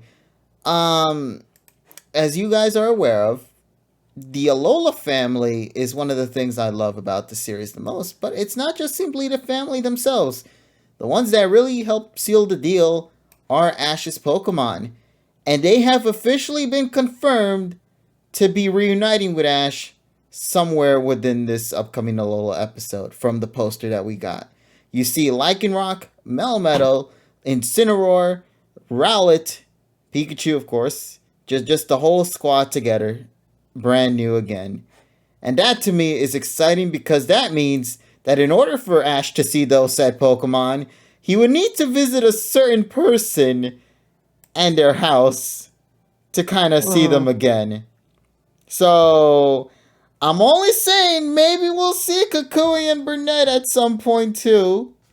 Because I would love that. Yeah, that's like more so exciting then. That to me is the most exciting thing to think about. I haven't seen you guys in one whole month. Yeah.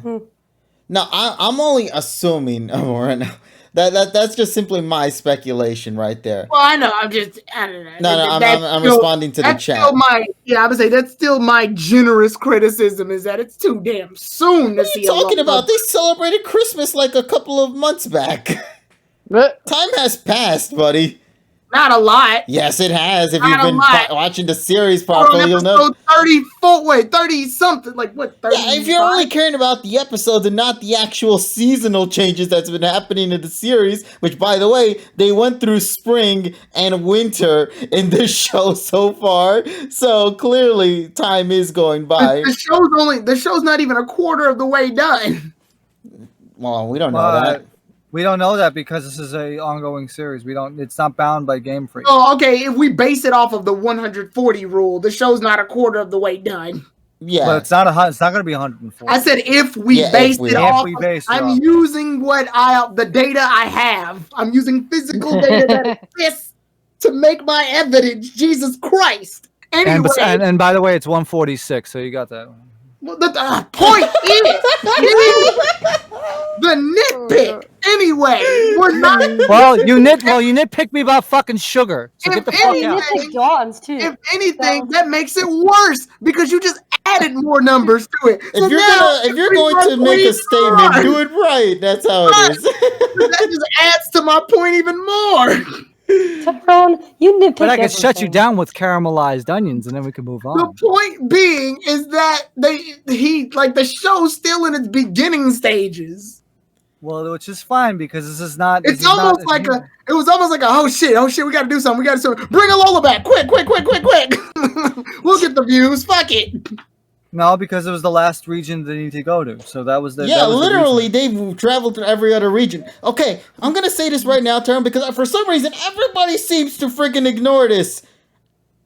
Ash is gonna have to visit Alola at some point, whether it's about companion or not, because it's kind of weird, don't you think? If we go into episode 80 and suddenly Ash never went to Alola despite them traveling around the globe, the whole theming of the series, you're telling me Ash is just gonna neglect Alola and just think about every other region that exists out there, and it's gonna be until episode 80 Ash decides to be like, oh shit, we never traveled to this one region, right? Alola exists. Yeah, but you guys already stated even at the beginning that with Alola they got to treat with care, and I'm sorry, bringing it up this early to me isn't treating it with care. No, we said I didn't even have enough time to miss them. That I don't either, because they've already happened too. But here's the big change, though. I said I didn't want it to be like that because Karina's episode happened, and personally, to me, I want a narrative, aspect to the story. At least Karina coming back had the backup of a whole nother series being placed before it. Yeah, and look how shitty they got her, man. Twice in a row. Right. I'm just saying, like, if anything, that proves my point more. That's why I said, and this is why I love that this episode is happening soon after what's going to be happening with next week's episode. Because if this is the story structure that they're going to go, where Ash needs to go back to Alola to remind himself of the good old days of how it is to battle with Pokemon again and get himself back up again, a month ago, pretty much. You mean a year ago? A month and some cash. There you go. Man, some cash. Yeah, but the point he lost of a lot of money. Yeah, he lost. He has to go back to Alola because he's broke as fuck. But so I'm just hoping that for the narratives aspect of Ash's development, he gets reminded of his Alola friends and what it really means to battle with Pokemon. Like, if that's the thing they're going for, then that's perfect. That's, to me, is good storytelling, despite them coming back so early. Because they're not just simply being brought back to just be there for fan service. No, they're being used as a way to give Ash the push that he needs to go further than what he's already through, because I think that's necessary for Ash at this point. He's getting his ass whooped multiple times due to the events of B. Who better to kind of give Ash the energy that he needs to get back up than the ones that's been there with him when he became champion? I don't know if I needed to say this, but we're still at the beginning of the show. Yeah, but you don't know. Like, look at the opening in itself, Tyrone. Polly, you can back me up on this. When did Ash get into his depression in DP? Late. Thank you. Because it was when Paul destroyed him at Lake Acuity. Lake Acuity. So it was like DP 133. Which was Galactic Battles. Right. Which is fine because like Ash was on a pretty stable line of winning and losing, mostly to Paul, and they waited it out. And when Ash was at the highlight, especially after that happened after the Brandon stuff, so Ash was actually at a pretty high level of stating like, I beat Brandon. Paul and Reggie couldn't beat Brandon, so that means that I'm actually doing pretty good. And then Paul beats the shit out of him, and then that knocks Ash's confidence down. DP 133 to be exact is the so there's like a there's like a good story going here. We just started. Ash was doing well for a little bit, lost one fucking fight, and now everything's over, I guess. And he needs a Lola to bring him back up. Like, it's just kind of. Did you not hear the preview for next week's episode, Tyrone? I have nothing against a Lola. He lost 3 fucking times. You got to hear that in the preview. You got to get your ears. Yeah, but that I don't know. Those are nobody trainers. Like that's still a fight. That's the whole point. It's a fucking nobody. He's losing to nobody. 3 fights in a row to nobody. That's the story narrative. He's losing to nobodies. He's becoming a nobody. That's the whole point. He went from a hero to a zero because of these fights. Yeah, but it happened so quickly. Like it's all happening at a breakneck pace. Yeah, breakneck pace. Yeah, because you can go from being on top of the world to being shit in fucking 2.5 seconds. Yeah, just because you're the king of the world doesn't necessarily mean you're gonna stay on that throne. Let me address the chat. Rhino, we don't insult people here. That's not how we roll. I wouldn't go that far. don't. All right, so Rhino, chill out. But regardless of which, and I'm stating as a critical opinion due to narrative, it just feels like it's like we're on 30. We're in the 30s still. Like it just, I don't know. Diamond and Pearl, even a series I've stated that isn't exactly my favorite of them, did it better. And if Diamond and Pearl did it better, it just, I don't know.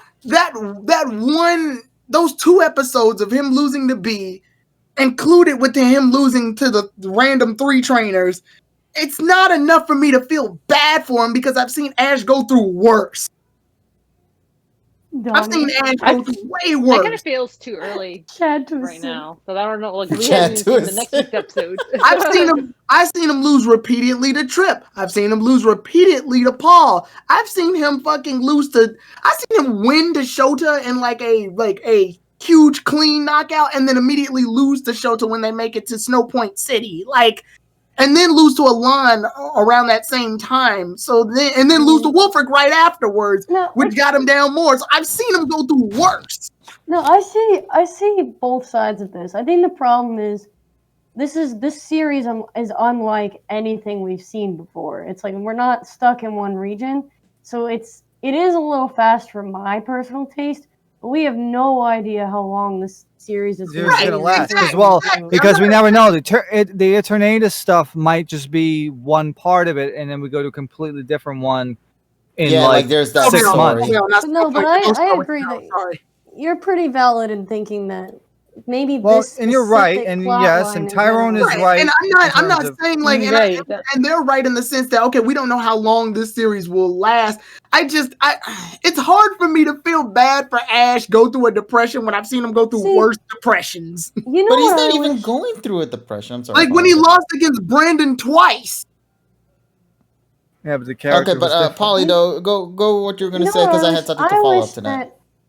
We could have spent more time with Go first. Like maybe Go's big problem was that in catching all these Pokemon, he's really not much of a battler, and that's like he goes through like an arc, or he starts going through. I'm sorry, my voice is.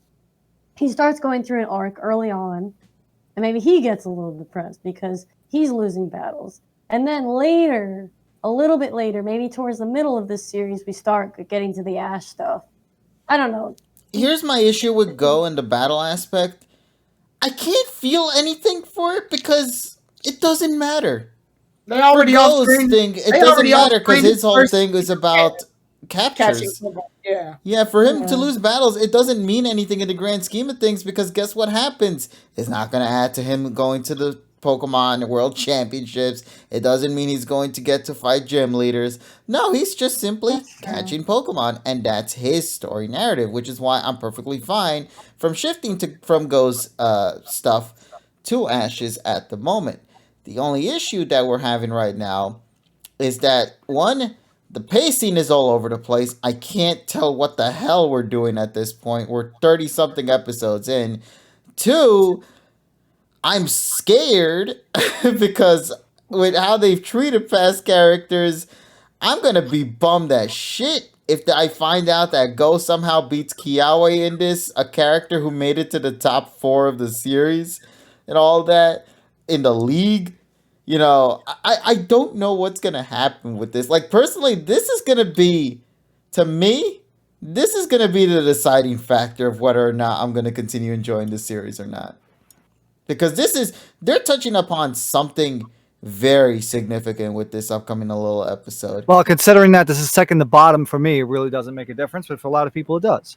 So that's why we have a differing opinion. Exactly. You know, everybody has their viewpoints. For one's Yeah, high, it could be I mean, another's low. yeah, I can feel KG's opinion shifting towards like what This mine is basically your take, Tyrone, with Karina. Yeah. Except Yeah. instead of your Yeah. Karina, now it's my Kiawe here. Yeah, because Kiawe's been battling Ash a decent amount of time, so he's gained pretty much as much experience as Ash has in Alola. So it's kind of a kick in the face if Go just winds up. Hell, even if he comes close, it kind of bugs me because Go's the type of character that hasn't done enough for me to justify him being competent enough to fight Kiawe. Now, granted, I believe a lot of people believe that because Go is catching Pokemon, he doesn't need to be like a good battler, but I disagree only because I know that Go's not the only character that's had the dream of catching all Pokemon. And I know I'm bringing up a manga, whatever, manga, anime, not the same. But Chris from Pokemon Adventures is a prime example of Go done right. Her goal is to catch every Pokemon and complete Professor Oak's Pokedex. And she has a really good backstory behind it. And like there was even a moment where she broke her arm, so she couldn't catch Pokeballs by throwing them, so she had to kick them. And she was fighting off against Suicune, another legendary Pokemon, to complete the dex from them. And I don't know, she did it right, so I feel like it's possible. I don't like defaulting Go just because he's catching Pokemon, because that makes Go seem like a weaker character, and to me, he doesn't need to be. The show just needs to double down on him being a trainer that also catches Pokemon. He doesn't need to be an expert battler like Ash. He just needs to, realize that, okay, if I want to catch the stronger Pokemon, I'm going to need to get my shit together. Or just catch stronger mons, because that seems to be his narrative at the moment with Flygon being caught. Well, yeah, but also just catching strong mons. The Pokemon's continuously tried to tell you that catching strong mons doesn't necessarily make you stronger. It's the connection you have with the mons you have. So the issue with catching a bunch of Pokemon, they tackled this way back in OG. Whereas if you catch a bunch of Pokemon, you don't have enough time to focus on all of them. Yeah. But if Go can at least double down and be more serious about battling to the point where he can hold his own in fights, then I can at least see him grow as a character. But I can't see him grow as a character if the first fight that he loses in the Hoenn region tournament, has a whole fit about it, has a whole character growth moment, which they wrote really well for him in the beginning. And then in the next fight he has, that's a major fight, he wins the fight, but it's all off screen. Like, that's poor character treatment.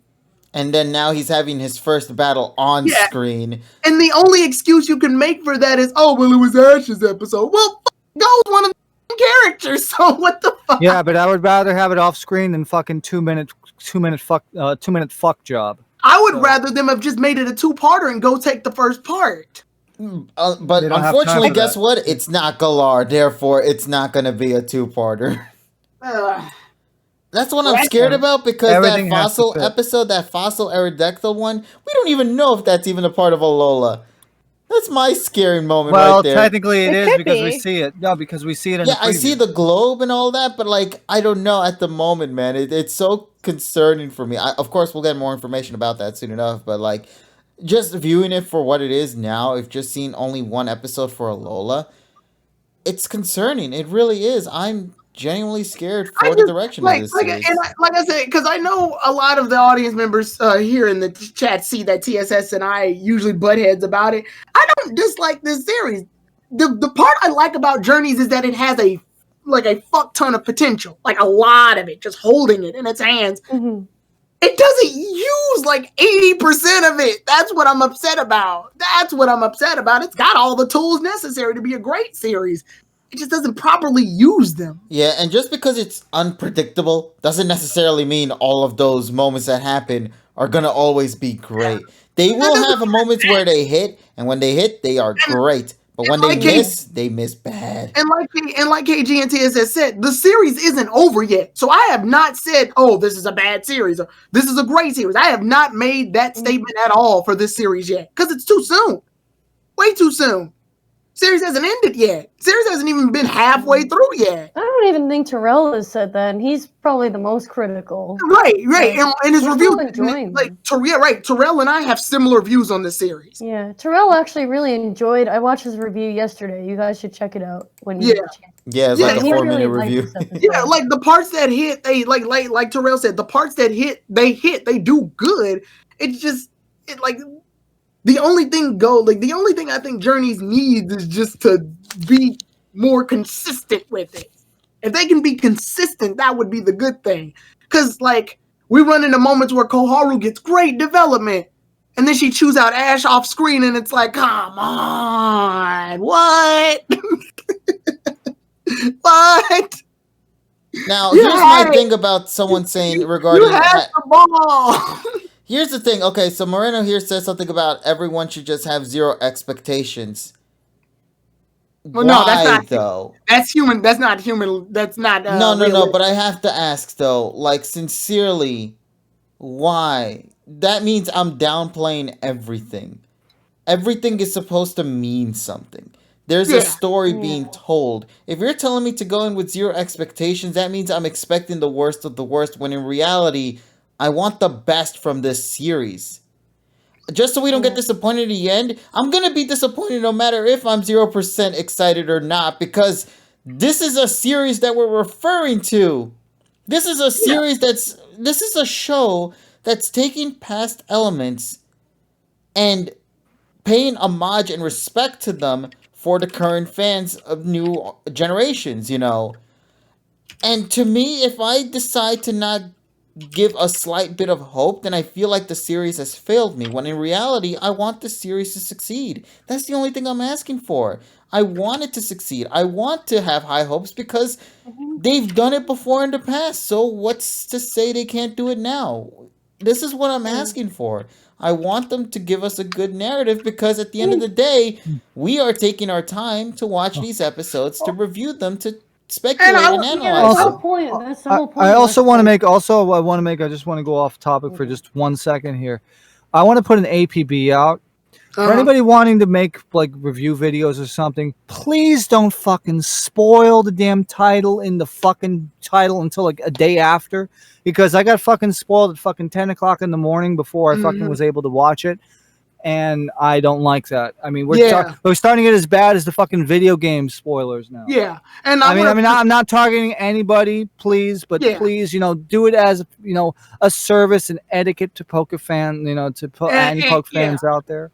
And I want to reel it back to the B episode where Ash lost against B. I stated I liked that episode. There was just things I didn't like in the episode. TSS and I both agreed. Good episode. We just had different opinions about how we liked this.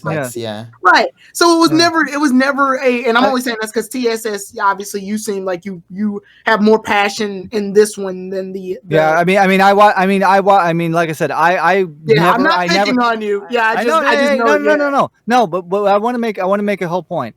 The reason why that we're together in this podcast scene is because everybody analyzes everything differently. I have a different perspective because I have been watching a Japanese series now for fucking 16 years. It's going to be 16 years next Tuesday. 16 years. I've been in this fucking thing. I've been watching it. Okay? So everybody has their different takes. That's what makes debates so lively, and that's why I love doing this thing. So it's everybody has their own chance to speak, and we just look at things differently. I'm a man, and I have very strong opinions about things. Tyrone has strong opinions. Terrell has strong opinions. KG has strong opinions. Everybody here has strong opinions. but we could live together in harmony because we all love the same thing. Insulting we each other. care. We're not saying, "Oh, you're trash because you like this" or anything like that. We're not doing that. We're not being immature about it. I just like, for me, I like to crack know- jokes. Okay, I like to freaking downplay Tyrone a lot, but it's for joking Yeah, fun. that's, Hey, that's it's for all the damn. good. Yeah, that's for the damn get on XY That's for the train. lols. Yeah, that's for the lols. That's but we love but we appreciate everybody's Polly, opinion. there was something you wanted to say. Yeah, Polly, No, go. so it's because we care, and I also joke around too. Even a couple of weeks ago, when I was going off on you for a Oh, Yeah, yeah. like, see, we have different stands in this goddamn house. Yeah. We have Hey, an I AG defend- stand, hey. we have a DP stand, we have a Hey, I love SM that. stand, an Hey, XY Polly, stand. Polly, I want to make it a note that on August 31st, I defended Diamond and Pearl, by the way, today. I just want to let you know that. Yeah, he actually. Yeah. It is now written. Okay, but it is- before that, you also like. It's now written in Went stone off that on I said that they handled Ash's depression well. So, all right, it's in there now. Oh, so that's what Alright, DP yeah, standed but for. It's Okay. not over until you say something good about Dawn. Depressed man. Depressed. It's not over till you say something good about Dawn, but I'll take that. I guess. I thought he did. I saying did that- say something about Oh, Dawn. no, actually, no. You bullshit talked her. Never mind. I'm sorry. No, I said Yeah, you said No, that Dawn whooped May's ass. That's what you were pissed no, off about. but then before. but then I went on top of that and said that Iris beat Dawn's ass, and Dawn's Pokemon was actually trained. Yeah, but you were happy Yeah. about that, though. I'm pretty confident. So. No, actually, no. I for that one, that was bugged me because the issue was like the tournament was no longer really about the tournament anymore. It was about Iris and Dragonite not being able to listen. And after you've already been through Diamond and Pearl and seen it happen, and you've seen Ash's Charizard go through it, you're kind of sick of the whole. And then Iris had 2 Pokemon that didn't do it, so I was over it. I was over the whole disobedient Pokemon bullshit. Like, Someone asks, why aren't you guys all series stands? Easy Well, I am. answer, Oh, because I all am. episodes from every series is, Wait, kind I am an all series stan. I don't know, for some reason everyone. I thought you were more of a Johto stan. I mean, I'm still gonna watch it. It's Pokemon at the end of the goddamn day. Exactly, but we The just fact all that the have fact our of the matter highlights. the fact of the matter is Pokemon helped me in my life by Yes. actually getting the confidence to talk to people. So I have to them to thank for that. Even like a series that isn't my favorite, if it's on, I'll go back to watch it if it's worth like the sit down. So I've never.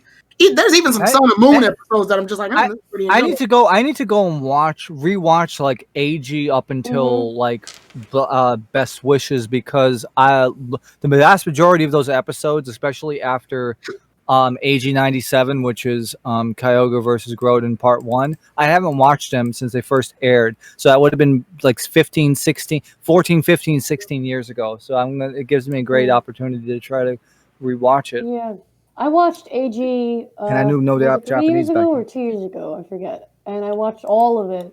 AG, I think to this day is still the only series I've seen all of in its entirety. And, Well, good. It's I the wound only up series that loving deserves though. it.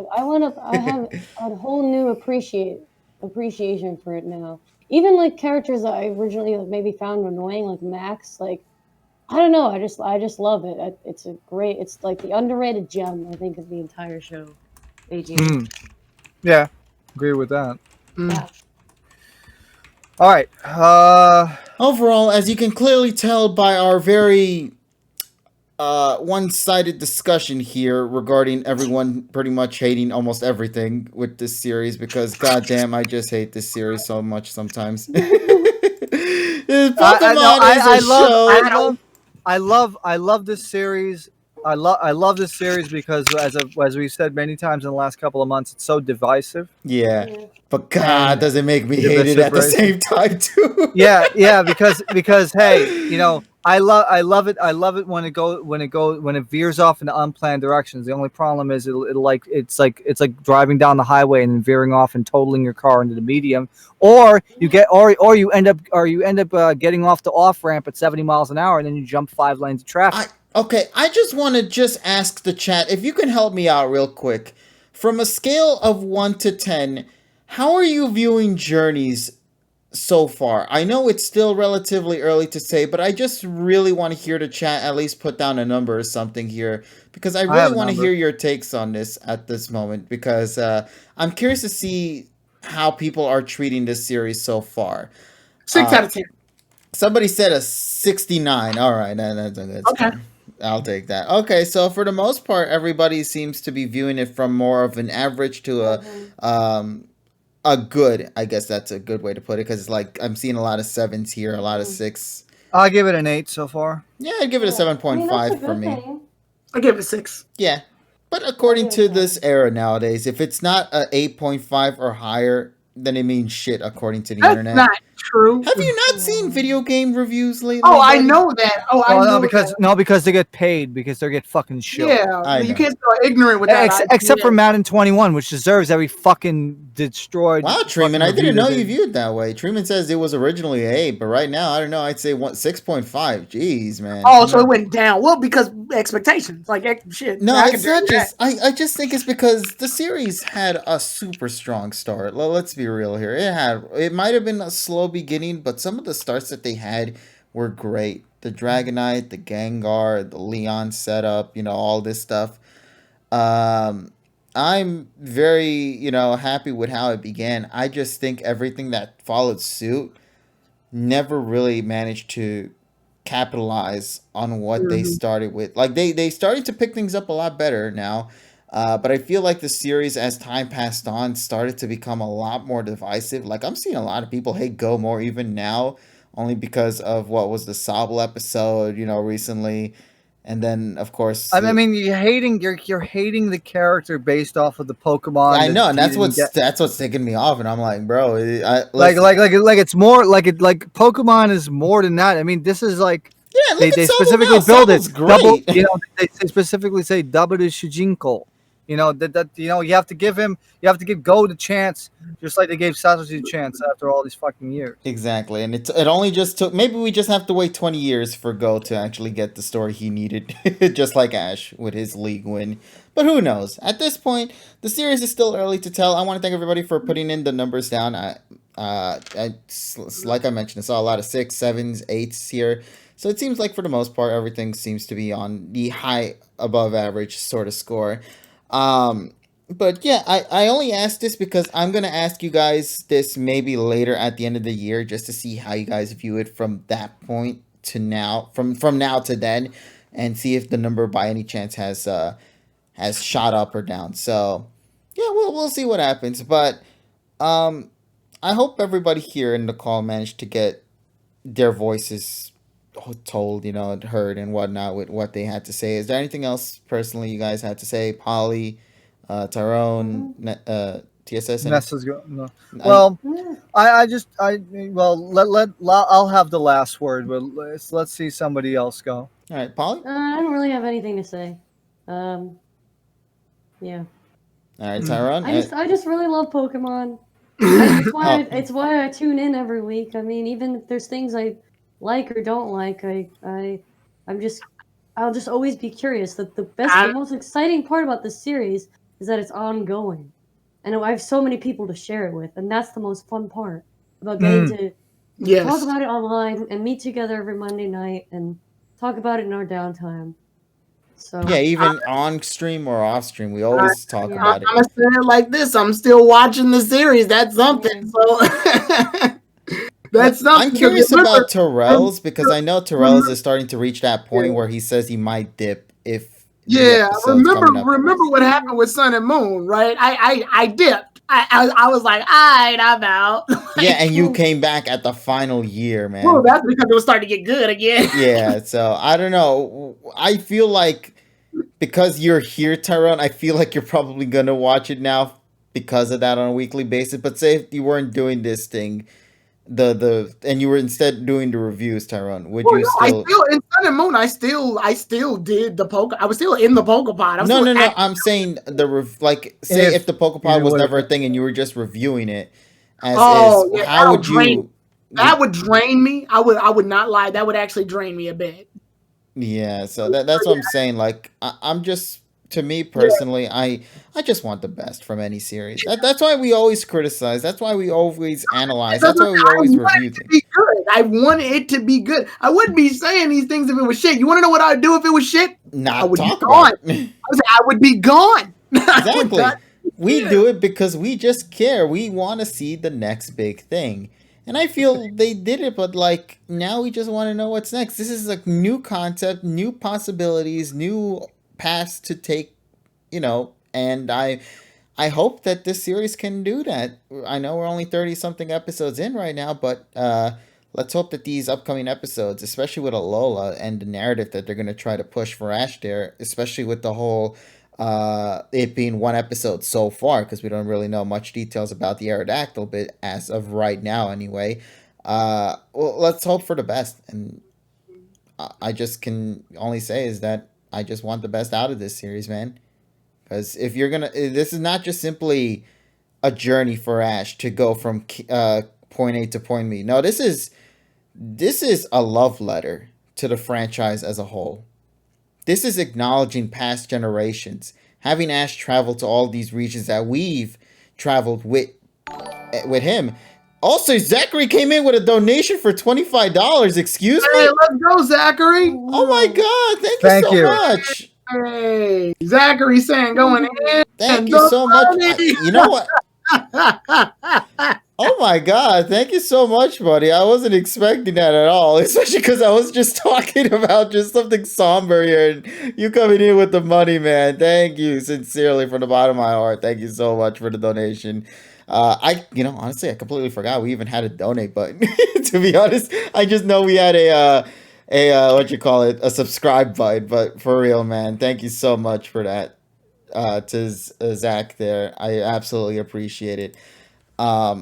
But yeah, so that's what we're only saying at the end of the day, folks. We only criticize because we just want the best for something that we love. That's why we always tend to argue and debate all the time. It's never out of sheer hatred for each other. I was like this on my reviews in X and Y, so don't think it's a bias thing. I was pissed the fuck off when they didn't finish Malamar's story arc. You don't think I wasn't getting pissed at that? You don't think I wasn't fucking raging out on X and Y when Greninja lost that fight? You don't think I was there when he had to release him? I made a whole comedy skit about it. It was a two in one episode where it's like Gudra and Greninja released. And I'm not blind to the flaws that Johto, Diamond, and Pearl have. Believe me. Right. So no, don't worry. All of our favorite series have some fucking problems. We still love them. Yeah, exactly. A true fan acknowledges the flaws as much as they acknowledge the great things about a show. Park a bus on Satoshi's face in Johto. Or the Meltachus in Sun and Moon. Meltachu, freaking, telescope orgasm. Yes, Goggle Masters. I know the flaws of X, Y, and X, Y, and Z too. It's that letter Z that they added that made the series so flawed. Man. Hey, shut up. Listen, if it had stayed X and Y, it would have been better. Listen, I could get a board about Kyogre versus Groudon sucking. Yeah, or the Zekrom just showing up for one friggin' episode and then never. Zekrom just fucking destroy. Yeah, put Pikachu back to level 1 and that's it. Yeah, and then the Voltackle disappearing forever. Rival fight in the league. What are you saying about Tracy? Who? Kenji deserves more credit than he deserves. Yeah, but anyway, everybody knows that AG is the definitive best series. Because it has the best music and best music selection. I think at this point, making fun of Tracy is just a running joke that we've all agreed upon. Yeah, but yeah. So overall, Stan AG, the only true series. All right. Well, and also, this series is the most excited that I've been for Pokemon since AG, because it's back to a real adventure. La la la la. Sorry, Sonic. But anyway, folks. I think this is the perfect time for us to go and wrap things up. Anybody else have anything to say, or should we go and call it an end for the night? I think that's it. We passed time. Yeah. Once again, to Zachary out there, if you're in the chat, thank you so much for the donation. I absolutely appreciate it. It helps us a lot here with helping us, commission with new artworks and expand with emojis for the future and all that, which of course we still love to do, and we always do our best to try to do things here and just have a good old time. That's the only thing at the end of the day. We hope you guys are okay with our, complaints that we always have every now and then here. We do this, as we stated before, for sheer fun, for glory. At the end of the day, despite us having different opinions, we all still care for each other in the end.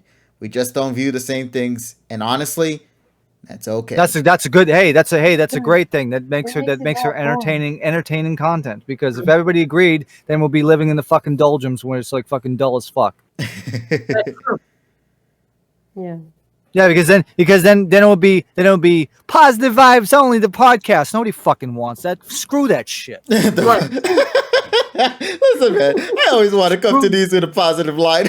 yeah, but you gotta have tension. It makes people excited. Oh yeah, I know. I just mean like, you know what I mean with that. Oh, what are we doing? Like Serpent Day now? Hey guys, Stay welcome awesome. to the Fucking positive show. VHS tape. VHS tape. We need that shit. But before we go, I want to thank everybody here who's been in the call tonight, and also to our buddy Nessa who had left earlier before. I saw Richie had show up for like a second before he had to dip as well. You know, Tyrone is here, TSS is here, Polly is here. Thank you guys so much for being here and chatting through the night. I apologize to you guys because I kind of let you guys go a little overboard. 12. And I've been up since 6:30 in the morning, but I'm not dead tired. So I'm just let you guys go to sleep because I think everybody deserves it. And Starbreak 100, thank you for the follow. Thank you for the follow, buddy. Thank you everybody once again for following us here. Thank you again for supporting us here. You know, subbing to the channel, watching us even after the 12 o'clock mark, all that jazz. You know, and just tuning in every week. It always puts a smile on my face, and we hope you guys have a fun time at the end of the day with that. So, once again, everybody, thank you guys so much for tuning in. If you want to follow everybody here in the call, of course, in the description down below, you should find the friends segment down there, and you can go and follow everybody on their Twitters, and of course, from there, should be able to, you know, find them in their respective locations. Twitch, you know, obviously, everybody has their Twitch accounts here. Age Trades, Tyrone TG3, TSS Killer here as well, and I want to say that's it. So once again, folks, thank you guys so much for tuning in. We'll talk with all of you guys later in whatever video we make. Take care, everyone, and as always, have yourself an awesome day. Bye, everyone. Yeah, we better watch his fucking hands.